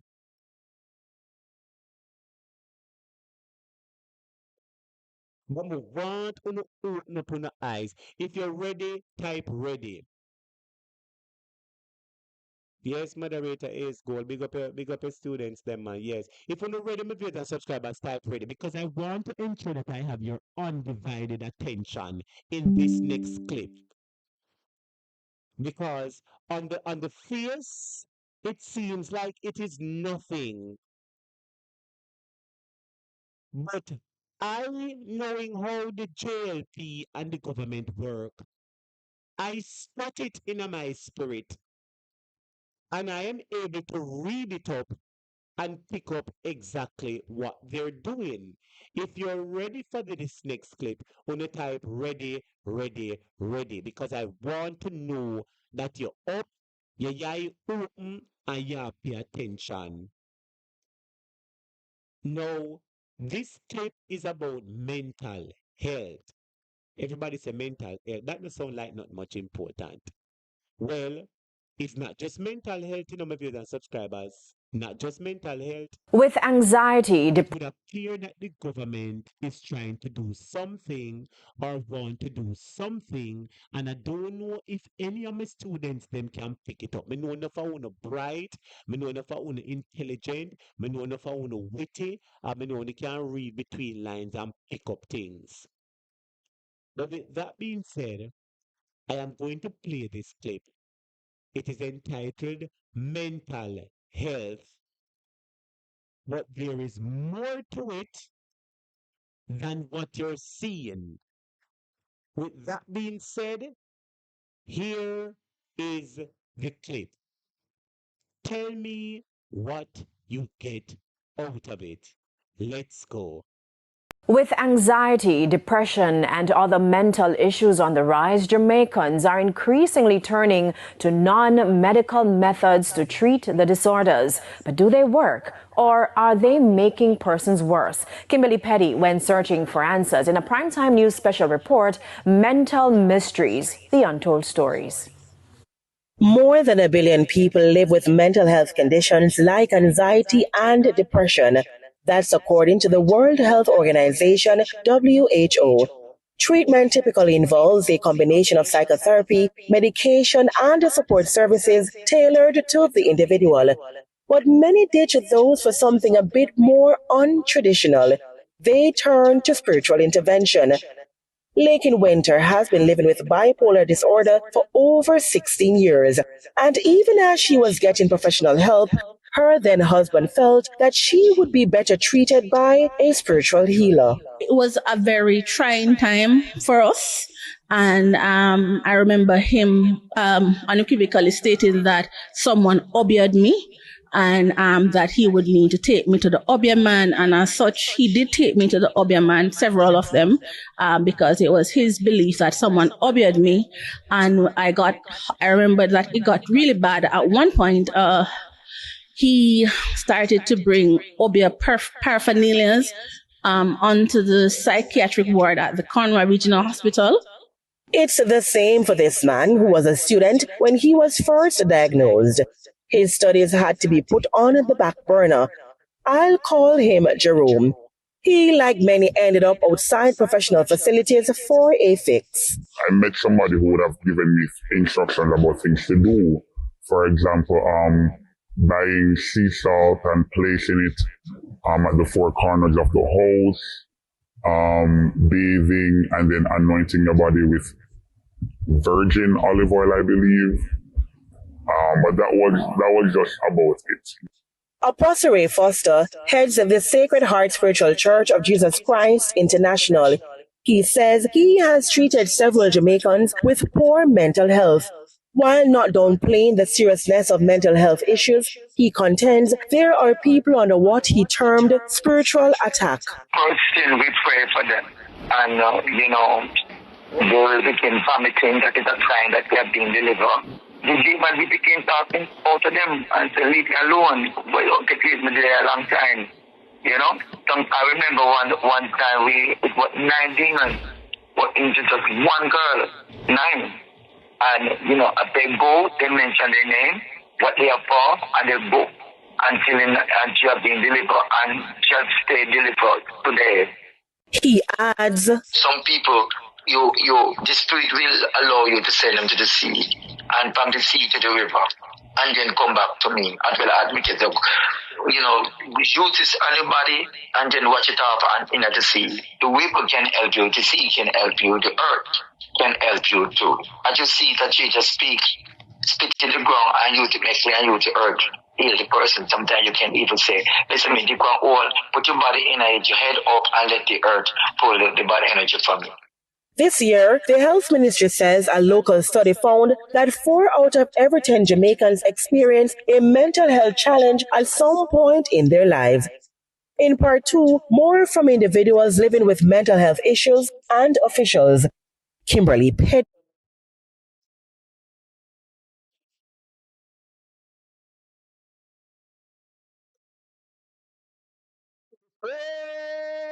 Hey, me say my students them, me say uno have sense, you know.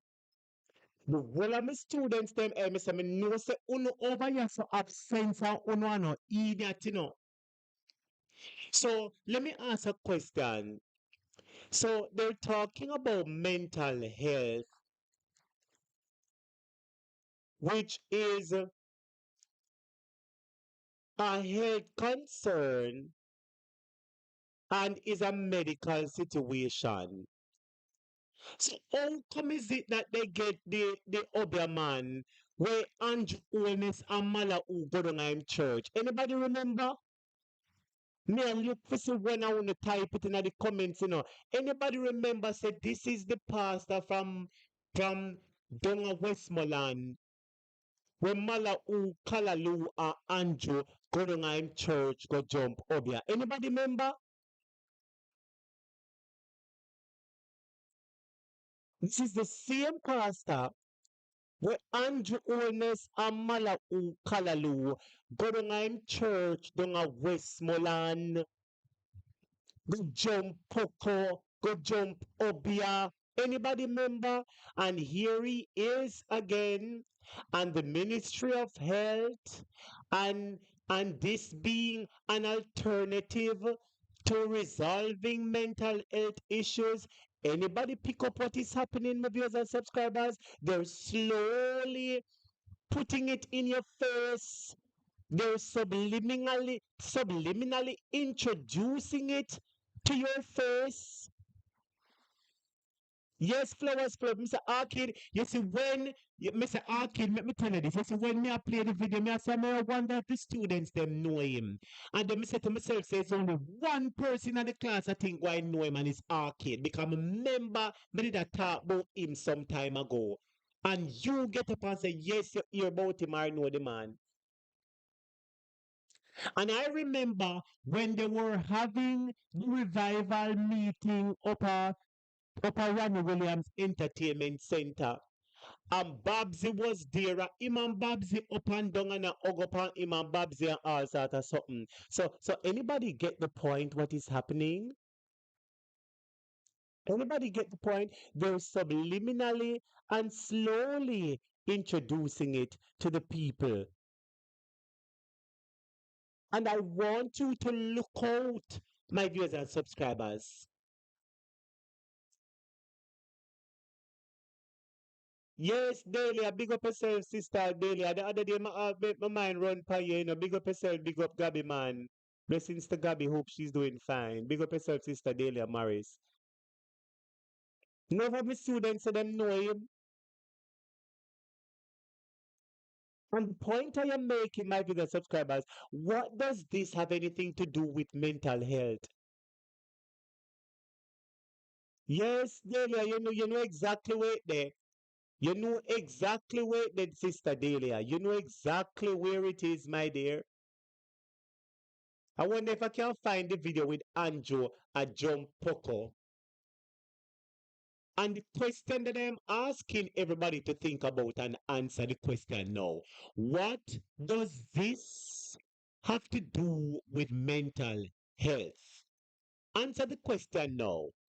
When you see two stories put together in a one clip and they don't seem to have any connection, but they're in the same clip, Doesn't it appear that they're trying to pair them together?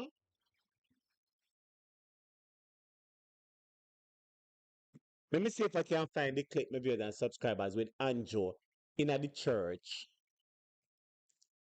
I am trying to see if I can find the clip with Andrew in the church. Yeah, man, see it here, my viewers and subscribers? See it here? See it here? My viewers and subscribers, see it here? No, Andrew Wallace, see it here? See it here, my viewers and subscribers, look here.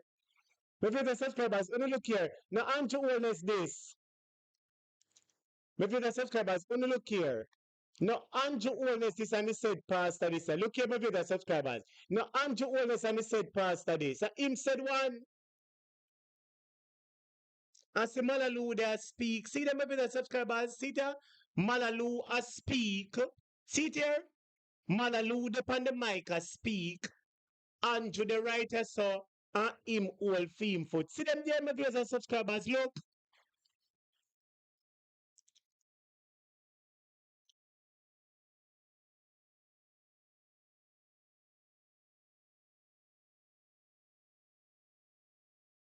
So the question that I so them want to look on the screen, you know. I want everybody who open up them yeah and look, you know. Andrew Owens and Malalu and the said pastor in him said church. I want to look and open up on the eye.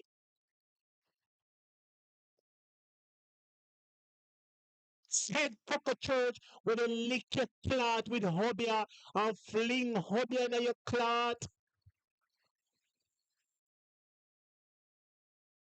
And when you hear him tell about changa changa nanga and changa nanga nanga, and a normal something when him say changa nanga and beat iron, you know. So the question that I want to ask now, are they encouraging people that when you're having mental health issues, you must go at the Obia man? Think about it. Because they're saying, does it really work? Our kids a teacher, lady last Babsy was at what town giving him a plaque? Yes, don't know what town. I know don't know what town because I go there, you know. I go down the hey, so I know what I'm talking about. I know I have been there not once, not maybe 2 or 3 times I go down there. So I know what I'm talking about. So the question I now want to ask you, if the topic is mental health and people struggling with mental health, what does Obia have to do with mental health? Why get a Obia man and put an Obia man to talk about remedies? Don't you see that the news is pairing the Obia and the mental health together? Hello?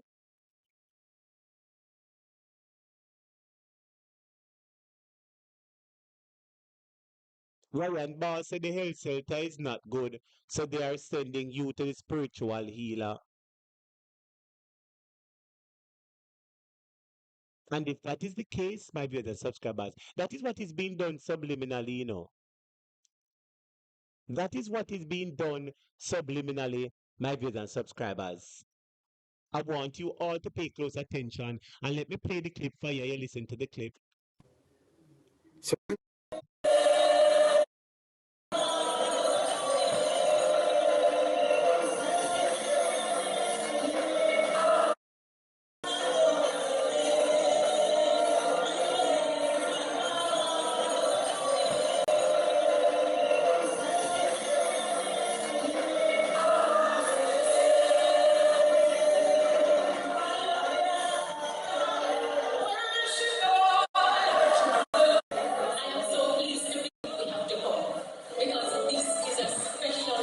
Yeah, man.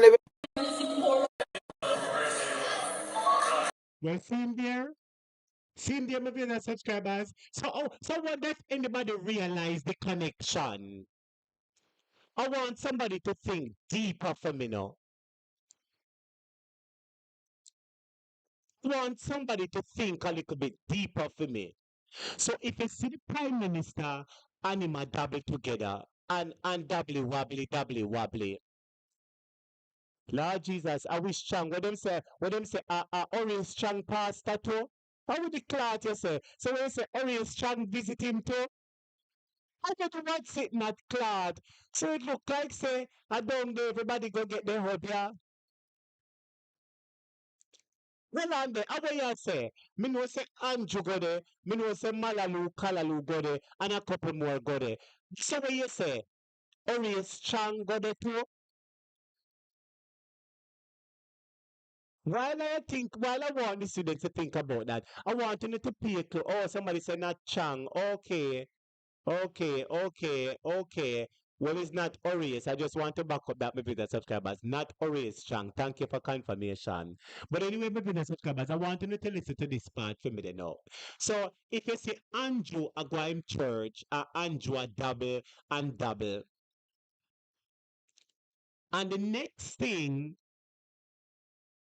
you see on the news, because remember, say anything you see on the news, it is structured, my viewers and subscribers. It is well thought of and put together for the most part, Remember, so the news reporter have to do it, then the editor, then the chief, then 4 or 5 people have to sign off on the story before the story put out. And on my little Facebook channel and on my little YouTube page, when I find a video because with the critical thinking over here, when I find a video, see it on social media, and we discuss the topics, my video subscribers. That is not what up on the news. The story have to do, the editor, the chief, the anchor, the this. Everybody have to pass the story. It have to pass through several people before the story can be produced. And the question I now want to ask you, do you see what is happening?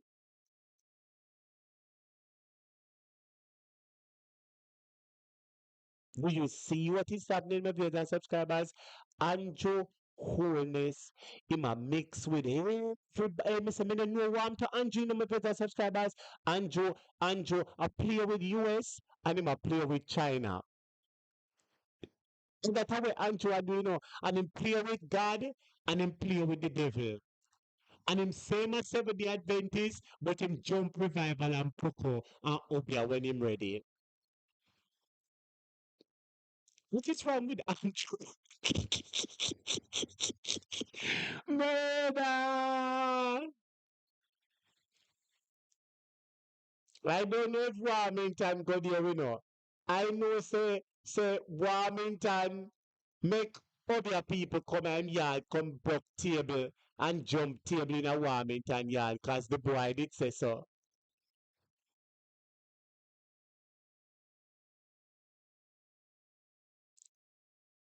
Merlin said, what is happening in Jamaica? This is insane.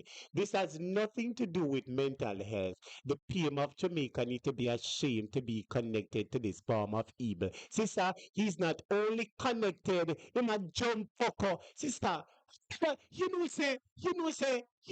it's just because when him a go do him jumping business round a back, nobody can record him. Because remember, Mama Sandy talk, there is a well-known Obia woman, it is alleged, up a Jews land in a Kingston. Anybody know Jews land off Mullines Road and Washington Boulevard? It is alleged that there is a well-known Obia woman, a mother, up a Jews land, and it is alleged that Devon, the Prime Minister, occasionally goes up there with his big van and his big CPO, close protection officers, and a few I members them. And when they go up there, and you says pure foul neck to the left, and pure red substance a fly, and pure backlab breath up, and screaming, and chanting, and run a fly, and breathe. When we stay the go like when you know some spiritual wickedness in a high places.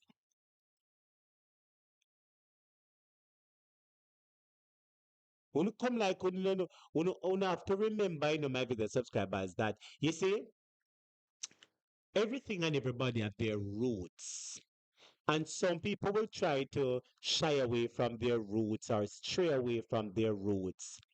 But their roots are normally ingrained and etched in their memories and their minds, and as such, it is hard for them to leave it. I want to remind you all that Siago was connected to a Obia man. Yes or no? Wasn't Siago connected to a Obia man? Wasn't Siaga's best friend a Obia man? Wasn't it alleged that Siago was responsible for Capo, the Obia man? Wasn't it alleged that a Siago buy him car and do all kind of something and I him book all Obia for Siago? And they used to go up at Jamaica House or Garden House or Vale Royal, one of them. Eh?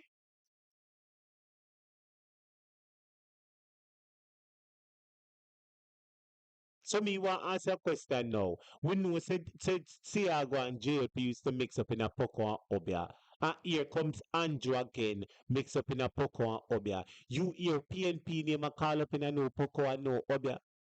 And Andrew only same is a Christian, you know. Anybody remember that Andrew only same is a Christian? Remember Andrew said that we're people of God and we're people of faith. I remember Andrew said brethren in Christ and brethren. And I want you to listen to Andrew in the church. Listen to him.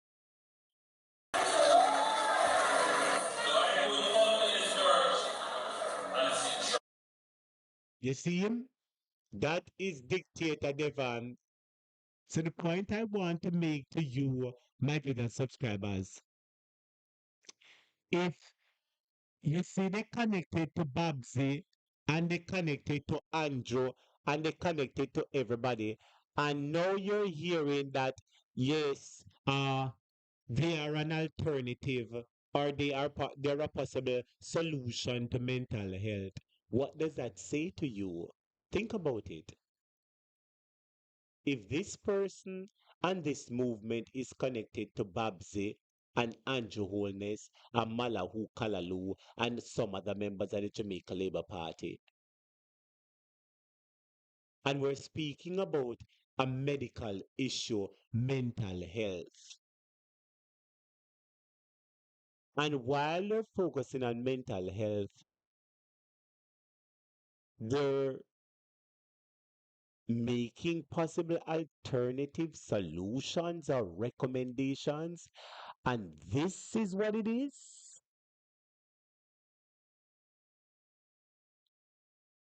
I am proposing to you that the Jamaica Labour Party is discreetly encouraging and promoting Jamaicans to seek Obia as an alternative to mental health.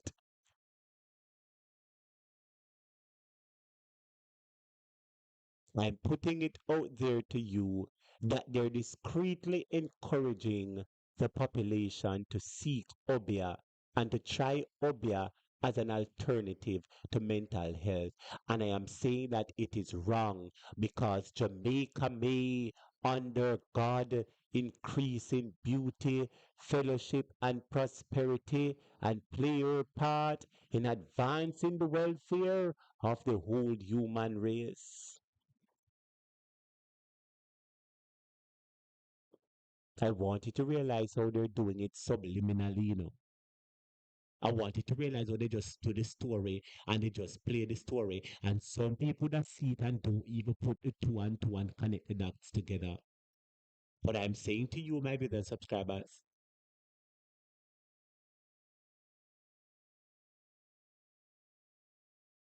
that they're blatantly telling you, you know, that Jesus is not the option and God is not the option.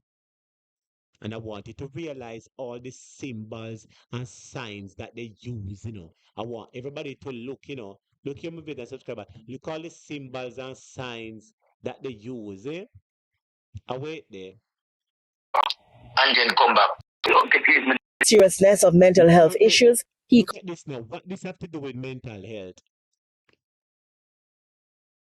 What this have to do with mental health? What is skull right here so and the skull that they use to other people and the dopey bone and the dead bone? What does that have to do with anything?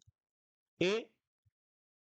What's skull have to do with mental health and dopey bone and grave and dopey bone? Eh?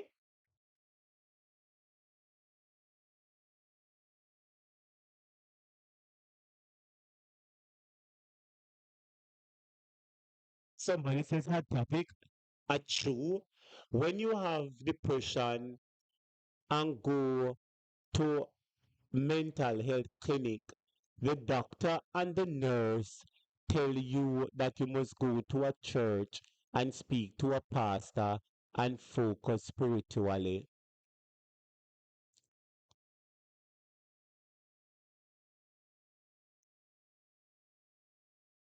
There are therapies, there are medications, there are several ways that deal with mental health, my viewers and subscribers. I don't know if going to the Obeah can solve your mental health, or if you go to the Obeah now go just take your money and tomorrow you still have your mental health. Eh? No take the Obeah go take your money. Murder! Eh? I will tell you, other man, I go tell you, say, a Sophia Madio, and a she Madio, and a he Madio, and a John, and Peter, and Paul, and Mary, and Martha, and Mary Magdalene Madio. Eh?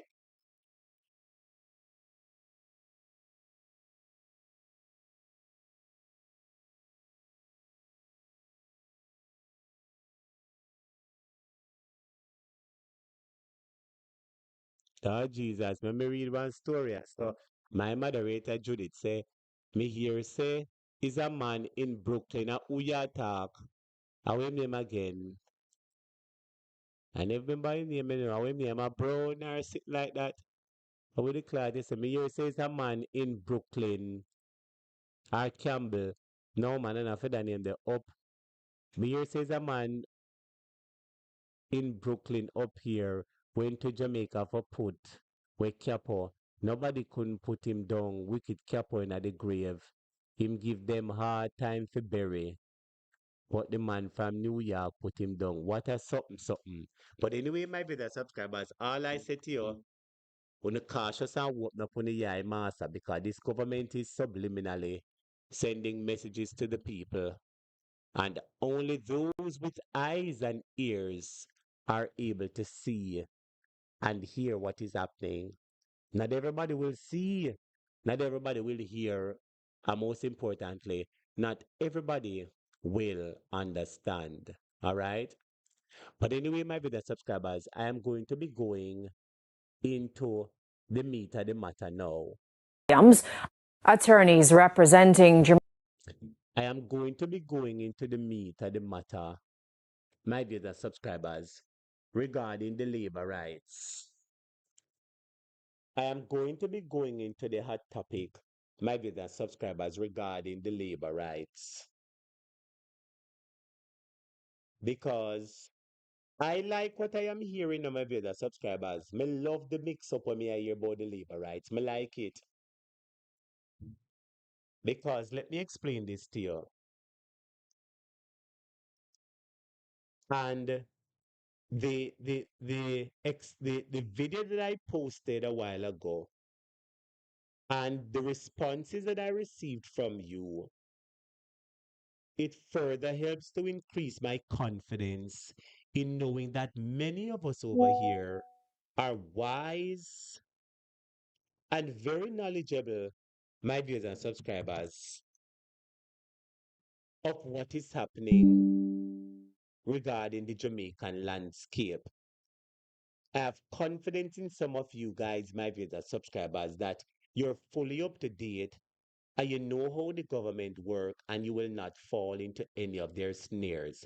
And the moment they come up with any plots or plans, you can easily point and identify that something is fictitious or something is wrong with that plan or idea. I know many of us possess that quality and ability. Now, my viewers and subscribers, we know for a fact that this government is robbing from the people of Jamaica, especially during the hurricane. And I've often said this, my video subscribers, and I'm going to say it again. Andrew Holness has said, crisis creates opportunity. Don't always say that. Andrew Holness says, crisis creates opportunity. May I go repeat it again? Andrew Holness said, crisis creates opportunity. And I don't know if some of you are like this. But I am this type of person where I can hear a statement one time, and that statement can be so powerful that right now many people might hear the statement and it will come like nothing to them, and it pass from one ears to the other ears. But because my brain, for the most part, regarding this whole political atmosphere, it is wired 1 year ahead, 2 year ahead, 3 years ahead, 4 years ahead. Many people might just think right now, but as the teacher, I have to try assess and to try to be able to see and know and pinpoint what is happening and to be able to can point out things to you, my viewers and subscribers. And Andrew Holness has says crisis creates opportunity. I'm sure say most sound most tired for hear me talk about that. And guess what? Lo and behold, the hurricane crisis has created an opportunity for the JLP members for work and thief taxpayers' money and the donation money from foreign. If you agree with me, type yes. This is an interpretation when Andrew say crisis creates opportunity. You better believe it say this is the perfect example Andrew was talking about, when he says crisis creates opportunity. Because when you have a housing crisis and you are collect money left, right, and center, you're going to thief out some. When you get money from all over and they get money from all over, they must thief out some. So I know for a fact, my video subscribers, that when I hear Andrew make the statement that crisis creates opportunity, I said to myself, you're rich, you're rich, nothing more than the hurricane crisis creates an opportunity for you and your MP them for thief money, overspend money, do everything and blame it on the hurricane crisis, my brother subscribers. And here is one such incident because according to longtime JLP councillor Rosalie Hamilton, see her up on the screen? According to her, she's saying that the member of parliament, Donovan Williams, is thieving taxpayers' money. And I mean, say so. Remember, I know the ambits of the law, and I am asking, Mr. Donovan Williams, is there any truth to the accusations made by your counselor? Is there Today. any truth to this matter? My business subscribers, here is Mix Up JLP mouthpiece him. Mix Up mouthpiece him. And you see him, my viewers and subscribers, Mix Up mouthpiece. Long tongue Cliff use him, Mix Up JLP mouthpiece man. He was giving you his commentary on the matter. And in his commentary, he used a number of words, but one word in particular, it did not fit into his statement. And when I heard it, I said to myself, could this be his subconscious jump out at him before his chain of thoughts? When you're speaking, my viewers and subscribers, many of us just think what comes to mind.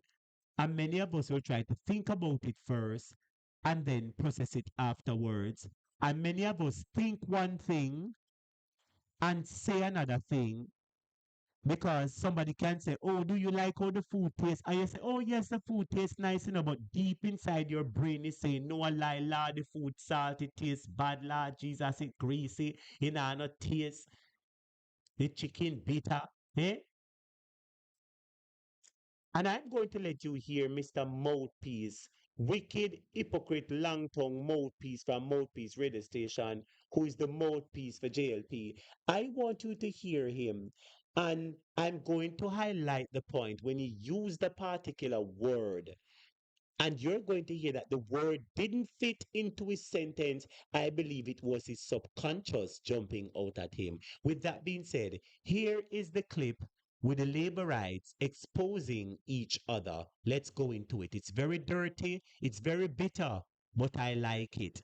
I like it, students. I love it. And I want to tell them, keep it coming. Yesterday, you may have seen and heard being posted all over social media some very explosive voice notes from the councillor of the Raytown Division in Central Kingston. The JLP is Rosalie Hamilton,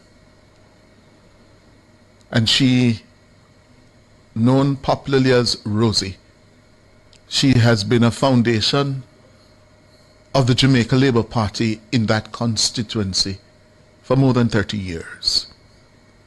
She's a stalwart in the constituency. She ran for the JLP unsuccessfully in the constituency in 2011. And in those voice notes, she made some very, very serious and defamatory, damaging allegations against the sitting Member of Parliament, the JLP's Donovan Williams, who is also a state minister. And when you listen to the voice notes, several questions, but let's leave those for the moment. No, we not leave nothing.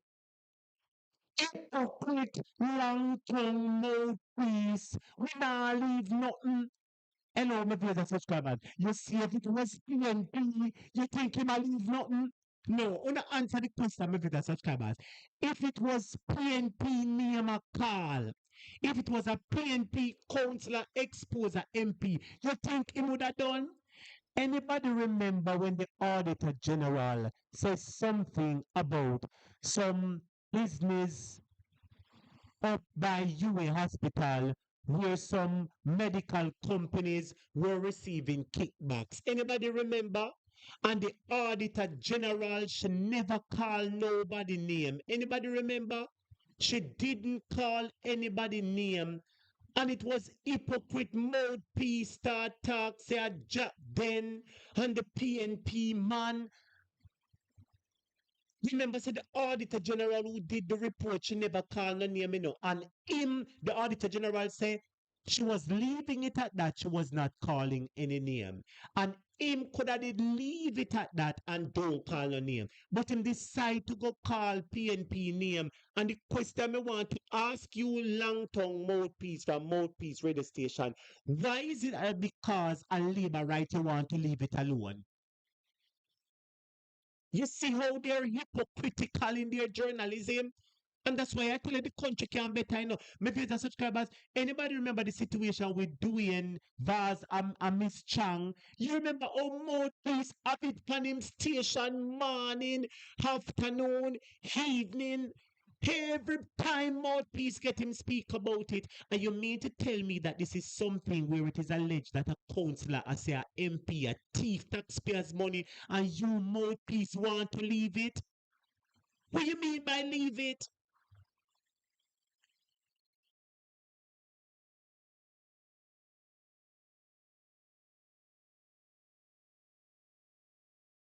What is wrong with it, my brothers subscribers? Answer the question.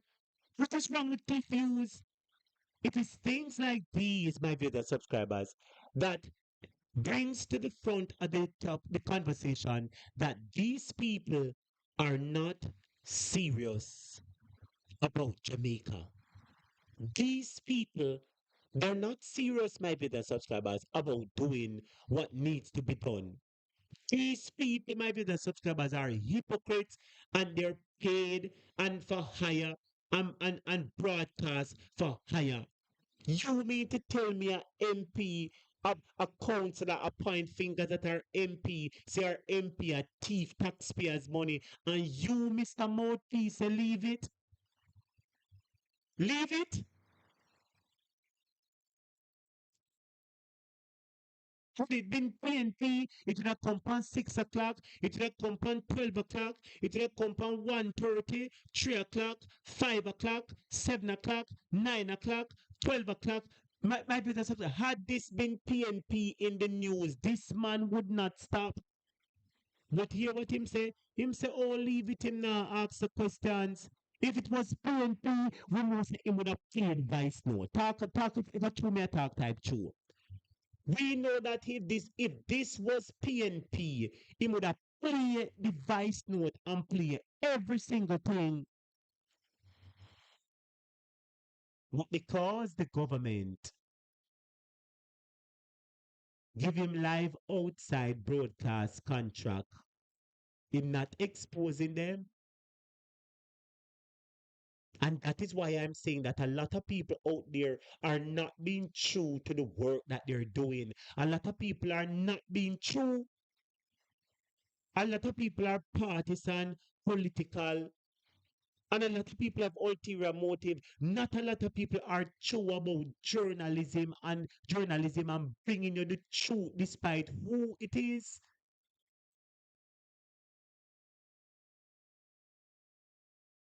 Anything to do with PNP, he would have run with it, class it. But I can't believe that him say no, him not even playing. Mouthpiece, why you not play the vice note them? Had it been PNP, you would have played the vice note, you would have played it over and over and over. Jamaica, I am telling you how hypocritical these people are. Known popularly as Rosie, she has been a foundation of the Jamaica Labour Party in that constituency for more than 30 years. She's a stalwart in the constituency. She ran for the JLP unsuccessfully in the constituency in 2011. And in those voice notes, she made some very, very serious and defamatory, damaging allegations against the sitting Member of Parliament, the JLP's Donovan Williams, who is also a state minister. And when you listen to the voice notes, several questions, but let's leave those for the moment. Essentially, what do you mean by y'all leave it? I beg you to dig it up. If it was PNP, you'd have dig it up, you'd have get magnet and dry it out, you'd have get tractor and backhoe and dig out every last piece of it. But because of your JLP, people, you're being political. what the voice notes betray, reveal, is a war, an internal political. When the Bible notice the word when you was listen to this, listen when it's about the vice note. What the vice note do what? A war is. I want everybody to listen to that part because when I heard this part, this is the part where I say that, so I'm subconscious, I'm inner brain jump out at him because many people are saying that Rosalie betray our MP and our JLP. That is what many people are saying because she had JLP, she come out and expose them. So they're saying that she betrayed them. Listen to Mouthpiece and listen to the word that him use. Listen to this. Is a war. Essentially, what the voice notes betray The voice note betray. You sure the right word that Mr. Mouthpiece? Betray. What do you mean what the voice notes betray? That's not the right word you're supposed to use, Mouthpiece. Betray means say you sell out. That's basically what betray means. Betray means to break somebody's trust. That is what betray means. That is not the right word you're supposed to use. Him supposed to say what the voice note portray, and the word portray means it reveals, or it shows, or it exposes, or it explains. But he uses the word betray. And I said to myself that is him subconscious a jump out, because all the labor rights are saying that Rosalie betray the MP. The word betray is not the right word to be used there. I'm subconscious jump out by mistake. Listen to it and see if you want to pick it up. Essentially, what the voice notes betray, reveal, is What the voice notes betray and reveal. Reveal, that same thing portray means to reveal or to show. Why did you use the word betray? The word doesn't fit into the sentence. Anybody know English language and know word structure and can understand what I am talking about? Him say what the voice note betray, reveal. He's supposed to use the word portray, not betray. But I believe that it is his subconscious that jump out at him if you're a subscriber. I don't know if no phone to pick up exactly the point that I am making. what the voice notes betray, reveal, is a war, an internal political war between the MP Donovan Williams and the councillor Rosalie Hamilton. They are at war. And it is so bad, that Rosalie Hamilton, the JLP councillor for the Raytown division, a former candidate for the party, declared in those voice notes that she is going to work to ensure that neither Donovan Williams nor the JLP retain Central Kingston at the next general elections. Hey, murder! My viewers subscribers, I am very happy for what I am hearing. I am telling you the truth. And I am sure that many of you would have heard the voice note already. If you hear it, type yes. I don't think I need to play it. Many of you hear the voice notes them already. Don't my viewers subscribers. Many of you would have heard the voice note at length. And you would have heard her speak on a number of things. Like them giving her money. According to her, the MP, them give her money, which is the same MP. And there was work in the constituency to be completed. And when she said she give the people X amount of money, and she tell the MPs like she give them 5,000 or 6,000 per day, it is alleged according to her that the MP of course say I shouldn't so much money the people them get. And I am asking the question, Donovan Williams, are you not a Christian, sir? Aren't you a preacher in the Seventh-day Adventist, Donovan Williams? Aren't you a preacher in the Seventh-day Adventist, Donovan Williams? So if you are a preacher in the Seventh-day Adventist, How come is it that you are thieving taxpayers' money according to your counselor? Because that is what your counselor say. How come you are thief taxpayers' money? My video subscribers is a very, very, very long clip, you know. All the clips pulled together is for about 19 minutes, my video subscribers. And the point I am making, my video subscribers, you know, if we know, like I said, my brother subscribers, we all know that JLP thief and finger fearing, and we all know that they continue to take taxpayers' money.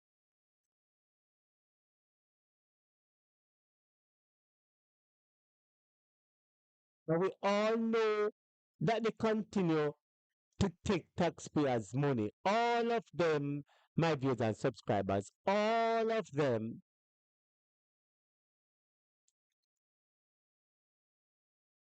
But the question I am asking, if these allegations are true, what does that say about certain things? Because when I ask you one question, when you forget say Andrew and such man a good friend, anybody forget that Andrew and such man a good friend? Anybody remember that Andrew and such man a good friend? Anybody remember that Andrew and such man a good friend?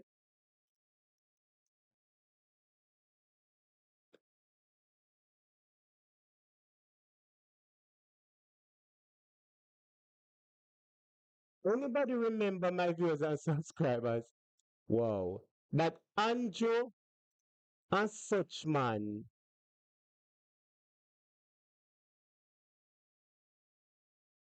a good friend. In my viewers and subscribers? The same Donovan Williams, Andrew and such man a good friend. So if for any reason, my viewers and subscribers, it is alleged that these allegations are true,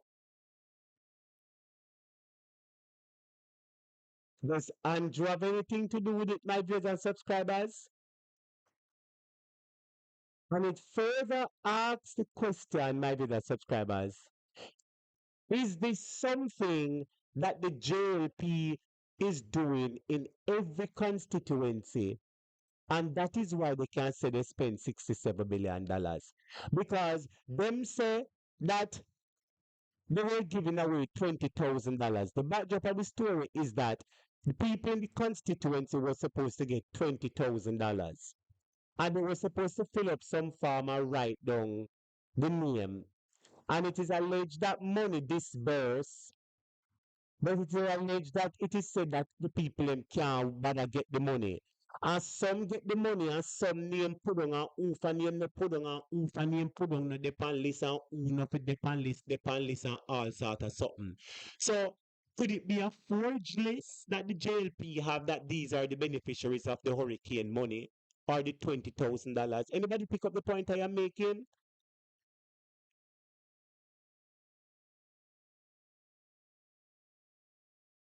And I see moderator pass say, yes, we know that's why Andrew thief the seat for him in the election.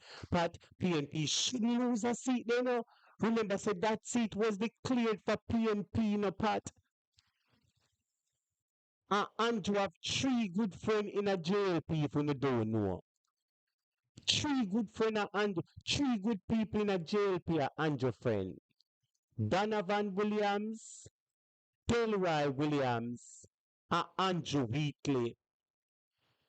Andrew, three good friend them viewers and subscribers. You hear me? Donovan Williams, the lawyer. Delroy Williams, the former mayor of Kingston, aka One Toilet, aka Feather, aka Breeder, aka Get Mike in Receipt, no matter who vex. You hear me telling my viewers and subscribers?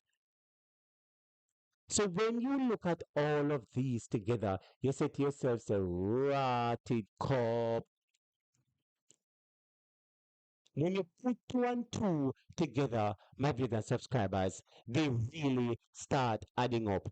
And I am saying that this is not something that anybody's supposed to drop and make it rest. It is something that we're supposed to dig up and try get the records for true.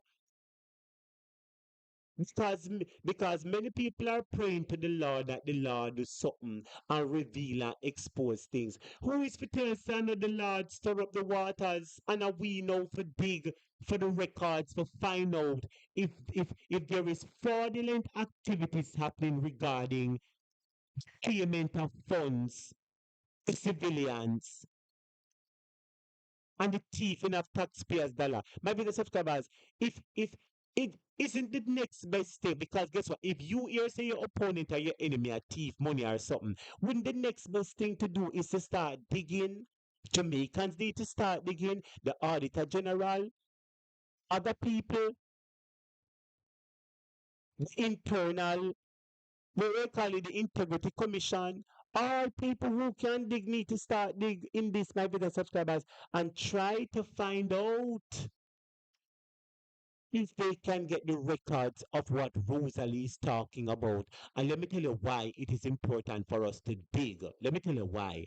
Anybody remember when the drill, for the $31 million drill, anybody remember so the said MP Donovan Williams, his name appeared on it, was as the company secretary, and it is alleged that he was holding shares on behalf of someone in that unsavory company with the $31 million drill scandal. So he first came under the microscope regarding the $31 million drill scandal. Anybody remember? And here he has found himself under the microscope again. And in both times when Donovan Williams' name called, it had to do with money and business. So let me ask a question. Don't you think those two occasions warrant that people continue to dig further? Think about it. You put those two scenarios together. A very questionable company with hidden owners hidden. JLP MP name appear as company secretary, and people are questioning if he is the actual owner of the shares. So a very questionable company buys a very questionable $31 million drill, and a very questionable member of parliament names appeared as the company secretary. And now here we have the same member of parliament name being called up, this time not by an outsider, but one of his very own. Don't you think that these two occasions warrant that people dig a little bit deeper? Eh?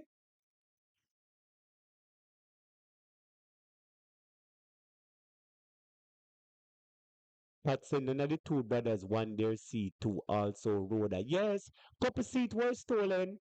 And I'm glad you're pointing out the ones that you think were fictitious activities and voting scenarios were happening. But with that being said, my viewers and subscribers, all I am saying at this point in time, and I will do a follow-up clip tomorrow. I try to make the time to do a follow-up clip and to speak more about it in a video tomorrow, where I will release the voice notes again. And there are some other things which are being said on the voice note. I'm not sure if any want to hear that, but tomorrow I will release that. But the point I am making, my viewers and subscribers, is that there needs to be greater scrutiny and further investigation into this matter. This is not something that we ought to let just go under the carpet. It's not to be allowed to sweep under the carpet, and it not ought to be a 9-day wonder. This is something, this could be a gift, an unexpected gift to the people of Jamaica who have been calling for transparency and for corrupt MPs to be exposed. Let me repeat that. This could be a gift, a present, or a prize for the Jamaican people who have been calling for transparency and have been calling for the corrupt parliamentarians to be exposed. This could be a gift. You know what I mean? None of us knew what was happening down there in the constituency. We all knew within ourselves, and we all speculated that JLP was stealing some money. But we never had any proof. We never had any inside knowledge or anything like that. But out of the blues, here comes this councillor, and she has made some revelations where I believe, if properly investigated, might turn out to be truthful. You hear what I says? Or might turn out to be very fruitful. So it can be truthful and it can also be fruitful because you might find other things that you weren't even aware of. So tonight, I use this opportunity to call for greater scrutiny and further investigation into this matter, my dear subscribers, because guess what? If she says it, I believe that there might be some truth to it, especially coming from an insider. And most importantly, my dear subscribers, we know that PNP had won the seat, and then according to them, there was a recount, and the seat went to the Jamaica Labour Party. Very close election. And if one of their biggest and strongest councillors who carries a lot of support in the constituency, if she is vowing to remove her support and she is pledging and promising to campaign against the party which narrowly won the seat or who stole the seat, if she's serious about that, then that is going to be one more seat for the People's National Party, my video subscribers. One more seat.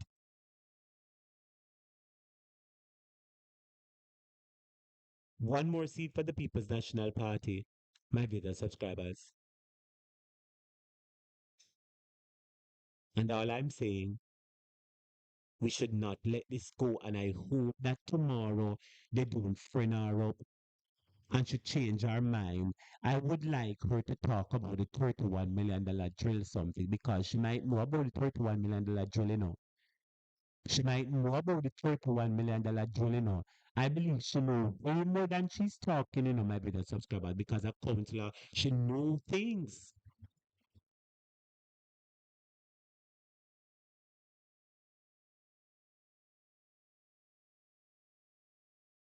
So the point I am making in closing, my brother subscribers, is there needs to be an investigation, and I hope that we dig this up and don't make it stay. Because this is something that is not supposed to be swept under no carpet, my viewers and subscribers. This is something that we need to drill like when you drill oil. Because if this is the case, somebody might be found guilty of misappropriating or doing something else. Somebody might be charged for something else, my viewers and subscribers. Because if you're putting documents and say people sign it and people get it and people never get it. Those are fraudulent transactions, my viewers and subscribers. So I don't know. Only time will tell. But with that being said, my business subscribers, I thank you so much for joining us tonight. And all I'm saying, I hope they don't change our mind. Anybody remember MP Ennis, hear me, Councillor Ennis? Anybody remember when Councillor Ennis come talk and drive ball and cuss our whole heap of bad word? And say Councillor Ennis full him car You remember when Councillor Ennis same a step down and him gone a foreign? I remember they called Councillor Ennis or they threatened him. You understand? And Councillor Ennis come read the paper, say, oh, I feel the love and the joy from my labor rights. I hope they don't do the same to her. And tomorrow, we hear she say, boy, nothing no go so and all sort of something. But until then, my video subscribers, we continue to keep our eyes and our ears on the ground. I am your host and teacher, Mr. Hot Topic, signing out for the Jamaica Topic Late Night Show. I thank you so much for joining us tonight. It was my pleasure being here as your host. Thanks to everybody who was with us from the beginning of the program. Thanks to all those who joined us midway. And if you're just joining us for the latter part of the program, remember to like the video and you can watch it from the beginning as we spoke about some topics that might be of interest. All right. So big up everybody who is at work. Big up everybody who's at home. God bless you. God keep your face shine upon you. And I pray that something that we would have played tonight might have encouraged you, entertained you, and or inform you to be able to make a better decision. God bless you. God keep you. Have a good night, my viewers and subscribers. Take care, and big up on yourself. All right. Thank you for listening. Have a good night. And tomorrow I will do a follow-up video on this topic. Take care, everybody. Blessings, and goodbye. Big up on yourself, everybody. Bye bye.